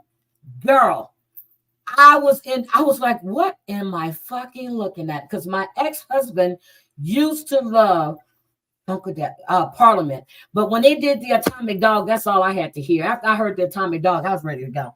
That was my jam. I still play that to this day. Look, I still play that song to this day. Yeah, to the song and to this day. I'm telling you, when Crazy Cat Mama got there, and we got in the limo. When I said, oh shit. I said, let me get the Atomic. Let me get George out here. Let me get the Atomic Dog. All down Las Vegas Boulevard. Yes, the dog pound. Look at Maureen. Girl, I tell you, we're going to have to do a music night, Danny. Oh, yeah, definitely. We definitely need to do a music night, because I'll be damned. But I know that night that Bomb went, she was DJing her ass off that night. You saw P-Funk? Oh, I like the Gap Band. And when I saw the Gap Band, that's when Charlie Wilson was always fucked up. He was just, and Cameo, Right. oh, Roger, oh, Cameo, oh my God. Y'all bringing me back. Seven Yes. Roger, Cameo. My And there's nickname so used to much be great Candy. history on all this music. I know too. my nickname was Candy. Even in high school, when I used to see my he was like, "Hey, Candy, girls, y'all so Just like stupid." Candy. Yeah, so that was, I mean, that's what Donnie used to call me, Candy, or he would call me my body, my body. Instead of calling me Heidi, I was his body. I was like, oh my Lord, One of Donnie. the reasons I love doing shorts on YouTube. Tina Marie was my girl. Put music to it. When Tina Marie died, I was coming from San Antonio. I had dropped my grandson off. My brother was having this big barbecue at his house. I was on my way back. My friend Tanya was there, and they were all telling her, don't tell her Tina Marie is dead. Don't call her. My phone rings, and she goes, girl, Tina Marie is dead. That's when I pulled on side the road. I was like, get the fuck out of here. Because she had epilepsy. And girl, that just, and then to know that her daughter, I was like, oh my God. Yeah, Tina Marie, Rick James went, then Tina. I said, well, Rick couldn't do without Tina, so Tina had to go. They're together. Yeah, they're together. New Edition. Can you stand? Oh, Colleen, thank you. Yes. I go all kind of places. But we had so much good music. We would just listen to Square Biz in Vegas. That guy was playing Square Biz. He was beating them drums, and we were jamming up on that bridge. That was music. Hold on one second. Square Biz is my thing. And then when she came back, when she did that comeback album, and if anybody don't know, she was singing about Rick in that comeback album when she did. I was like, oh my God, Tina still loves Rick James. But what was it? What was the song she did? What was that comeback album she did when she was actually singing about Rick James? I'm trying to think of, but I used to love all of them. Portuguese Love, I Need Your Lovin', Deja Vu was my shit. Fire and Desire, Lover Girl, and that her other album that she came out with, Still in Love. That's it. That's the one she did in 2004. Still in Love. That was about Rick. I love Taylor Dayne too. Oh my God. Yeah. Oh, Bobby Brown. Yep. All of them were out. Taylor Dayne, Bobby Brown with his prerogative. Taylor Dayne was out with her new sing. Oh my God. Yeah, oh my God. Now I don't know if you guys heard of Josh Stone. She is Josh. Her name is Josh Stone. Where is she from? I thought her name was pronounced Ja. I know just who you're talking about. She messed around with Raphael Sadiq. He wrote her first album. Josh. Yeah, that's her. That girl can sing. She can blow. To me, Raphael Sadiq in the relationship she was having with him is what messed up her career to me. She could still blow, but she had a little meltdown moment where I guess he laid it on her too well. Look, she was in love with him, honey. He was with a whole other woman, and she was claiming it. I mean, when I heard her, I was like, get the hell out of that young white girl can blow. Do you remember when they She reminded me of Tina Marie.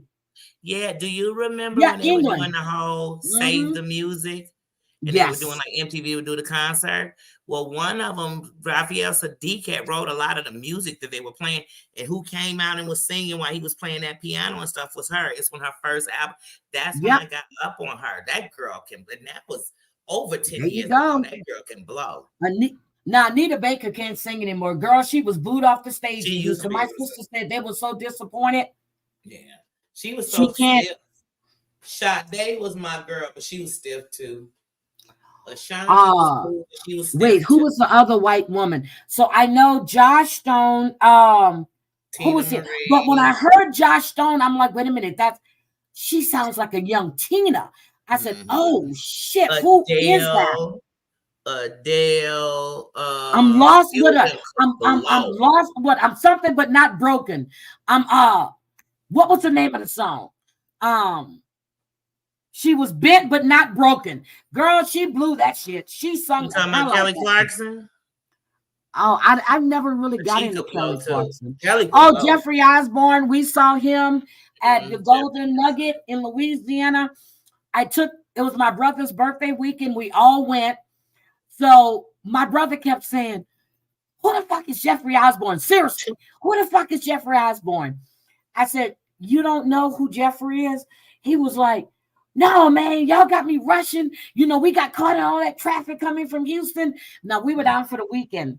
Girl, Jeffrey hit that stage and he started singing. My brother said, that's that motherfucker. I said, yeah, I said, you think about LTD. I said, but it was LTD featuring Jeffrey Osborne. He was like, damn, that's the girl. My brother was excited. I still got that video.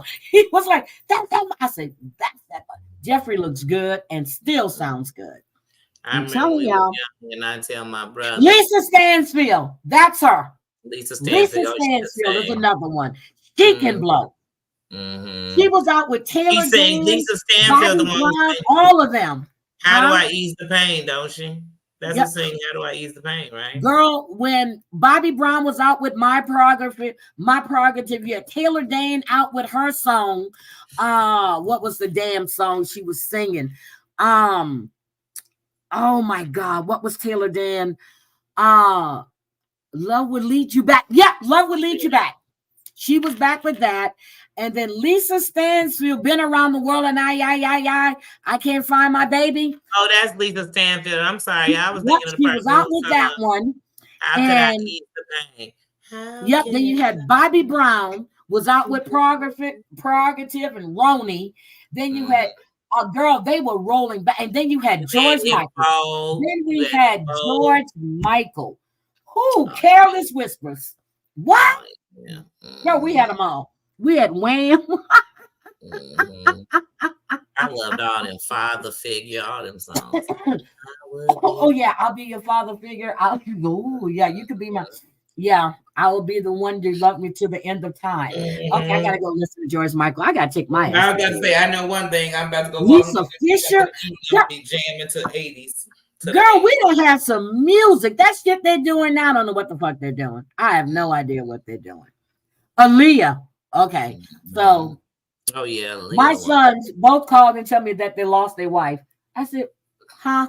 I said, y'all still in high school. What wife? And that's when I said, oh my God, you're talking about Aaliyah. And they were like, Ma, we were going to bring her to meet you. I said, shut up. It was so stupid. Yes, Candyman. Yes. Oh my God. Such good music. How do I ease the pain? Lisa Fisher. Thank you. Yes. Thank you. Lisa I was Fisher, sitting there like, that's my jam too. Ease the pain.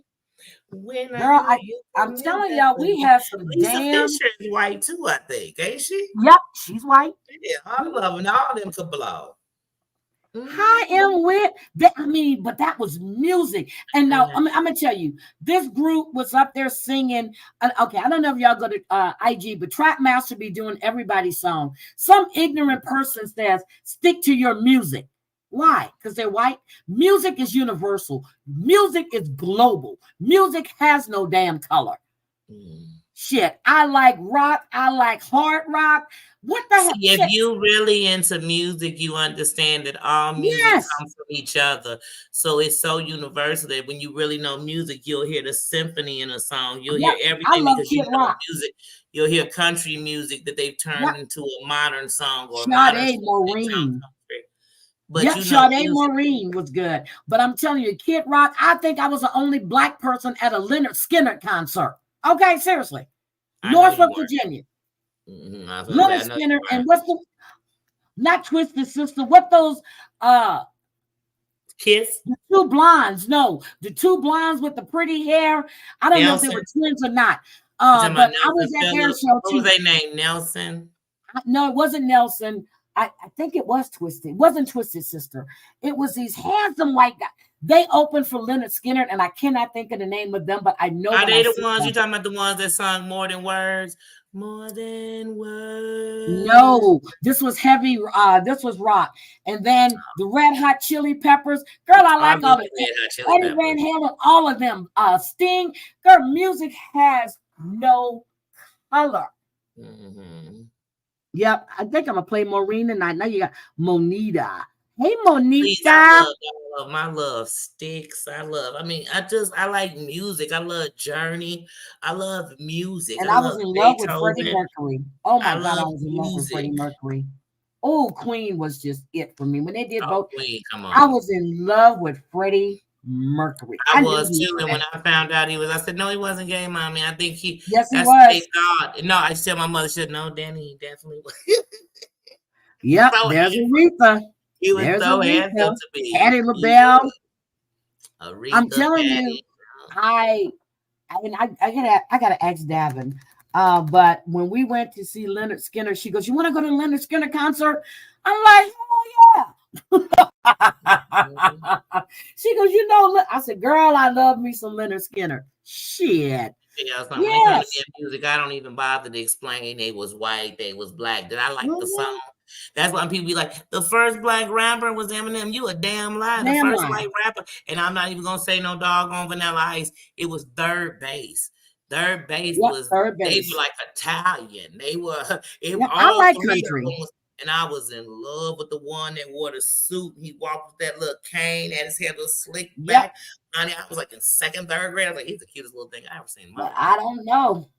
But Marshall Mathers is one of the baddest rappers. I mean, that boy can. But what I'm saying was, those were white rappers, the Beastie Boys. I grew up. The Beastie, but you remember, right? If you with the music, I wasn't like, oh, I hate the Beastie Boys because they white. No, I love the Beastie Boys. No, you remember when Eminem ate Ja Rule's ass up? You remember that? Ja Rule came for Eminem, and Eminem came back and just spit right at him. I was like, ooh. Oh, I love Van Halen, Bon Jovi. Oh, yeah. Like I said, when Bret Michaels had a fucking reality show, I was watching it like crazy because I love Bret Michaels' reality show. I watched the show. I used to love Gene Simmons, Kiss. Gene Simmons. Two of them were gay, but I was in love with them too. I thought they were the weird. My dad was like Osborne. Gladys Knight. We saw Gladys Knight and we saw Patti LaBelle at the same time at the Houston Rodeo. So Black Heritage Night at the Houston Rodeo, they would bring in some. I saw Frankie Beverly and Mays for the umpteenth time at the Black Heritage Night. So during the Houston Rodeo, you have different genres of music. You have pop, you have R&B, you have. I remember when we saw Beyonce, my sons were like, "Can she please shut up?"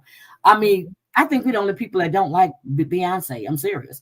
But when we saw Patti LaBelle and Gladys Knight, they were there at the same time. Mary J. Blige, she was one of the first performers we saw there, and she had standing room in the in Minute Maid, in the old stadium. And then we had who else came that we saw? Oh my God, so many of them. But we would go to the rodeo and then go to Mardi Gras.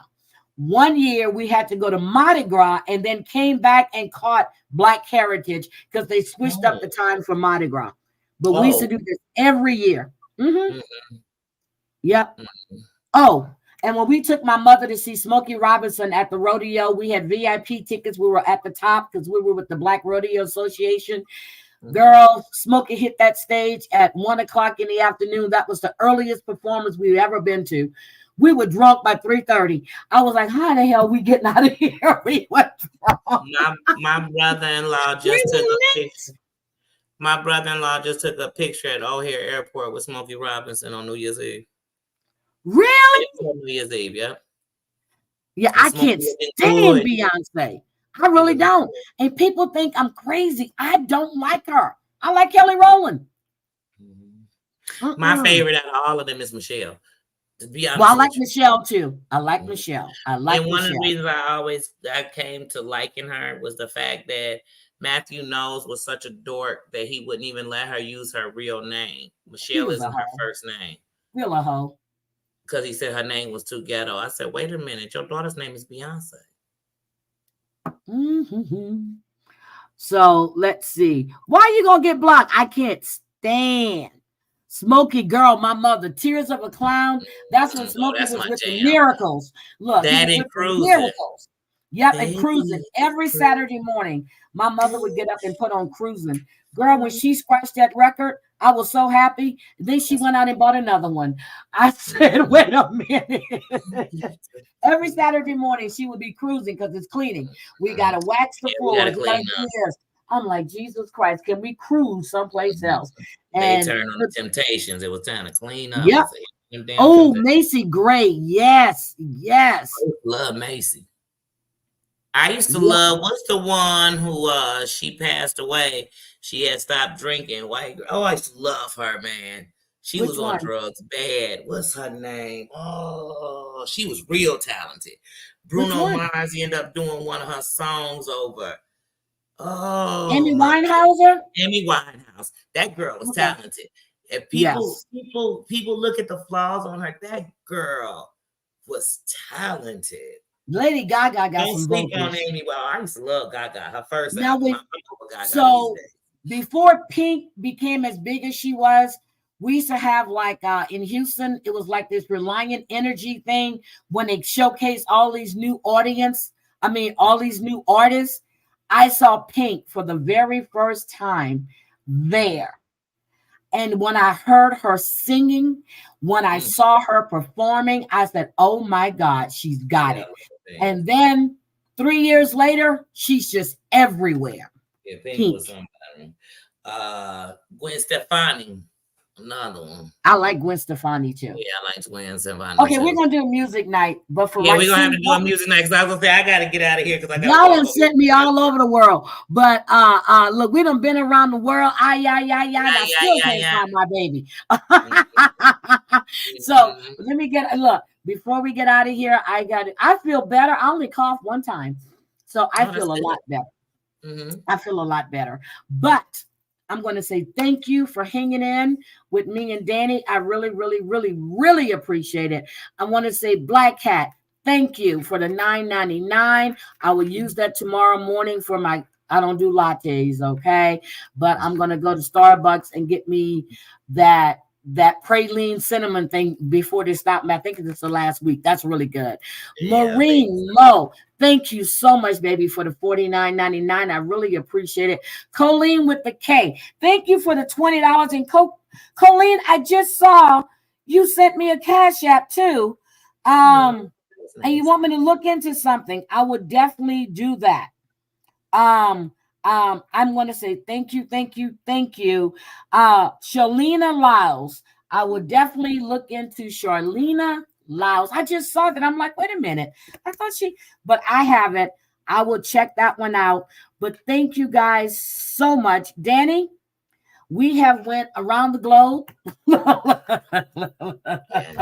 As usual, we've gone around the globe.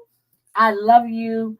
I really, really. You want to tell them how much fun we had in Vegas? I had a blast. Didn't Heidi come back sick? Ain't that how they come back and have fun? I got sick. They don't understand. I was fine until that weather changed. Right. All the way through. We told her to put a coat on. We did. She said, we have been gone all day. And I didn't think the weather was going to change like that. It was freezing that night, y'all. It was freezing. And it hit me. And Heidi had on a short sleeve shirt. No, I had the sweater on, but it was it was like one of those cutie sweaters. Look, it was a cutie pie sweater.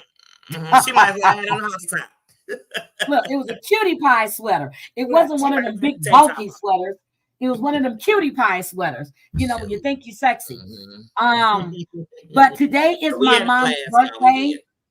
And I'm like, I called her this morning, and my sister and them are sending me all of these pictures.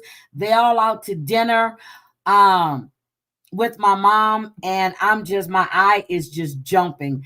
But today is my mommy's birthday, and I really, really, really wish I was there. But I'm going to see her soon. She don't know it yet. She don't know it yet. My sister knows I'm coming. She don't know it yet, but she did. I called her this morning. I woke her up. I was singing happy birthday to her, and she was like, girl, do you know what time it is? I said, Mama, you call me at 4 o'clock my time. I said, it's 6 o'clock your time. I said, I'm calling you at least 5 and 7. I said, what you doing? I'm still laying in my bed. Like, okay. She do what she So wants. my mom turned 81 today.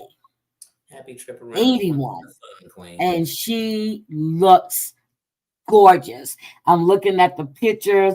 I'm looking at her smiling, and she looks gorgeous.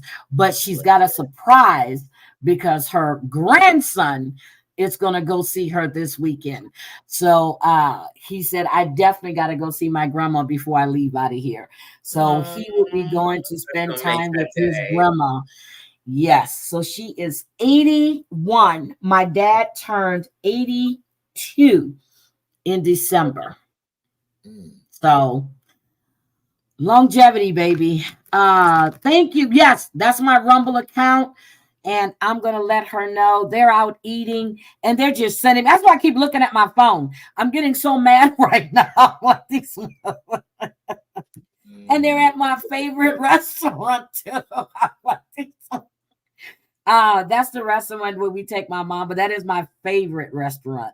And so they're eating seafood, and my brother's doing this. Show off. Yeah, like, and then my sister got a plate like show off. Where my plate?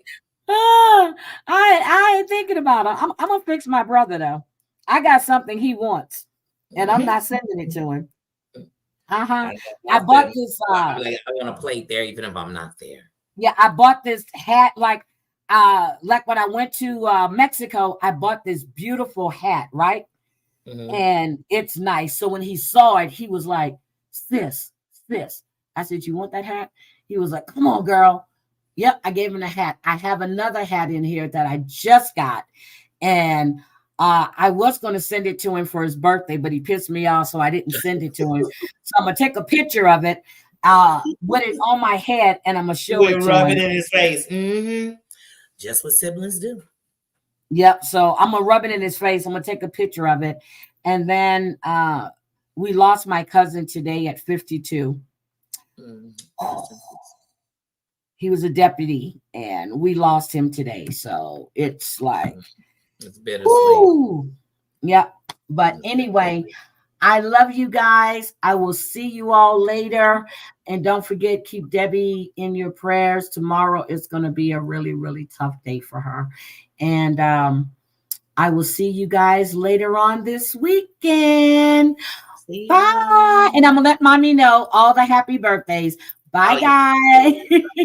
Bye. Danny, love you. Love you Hold more, on. sis. Okay, hold on. Good night, everybody. Thank you for coming. Bye.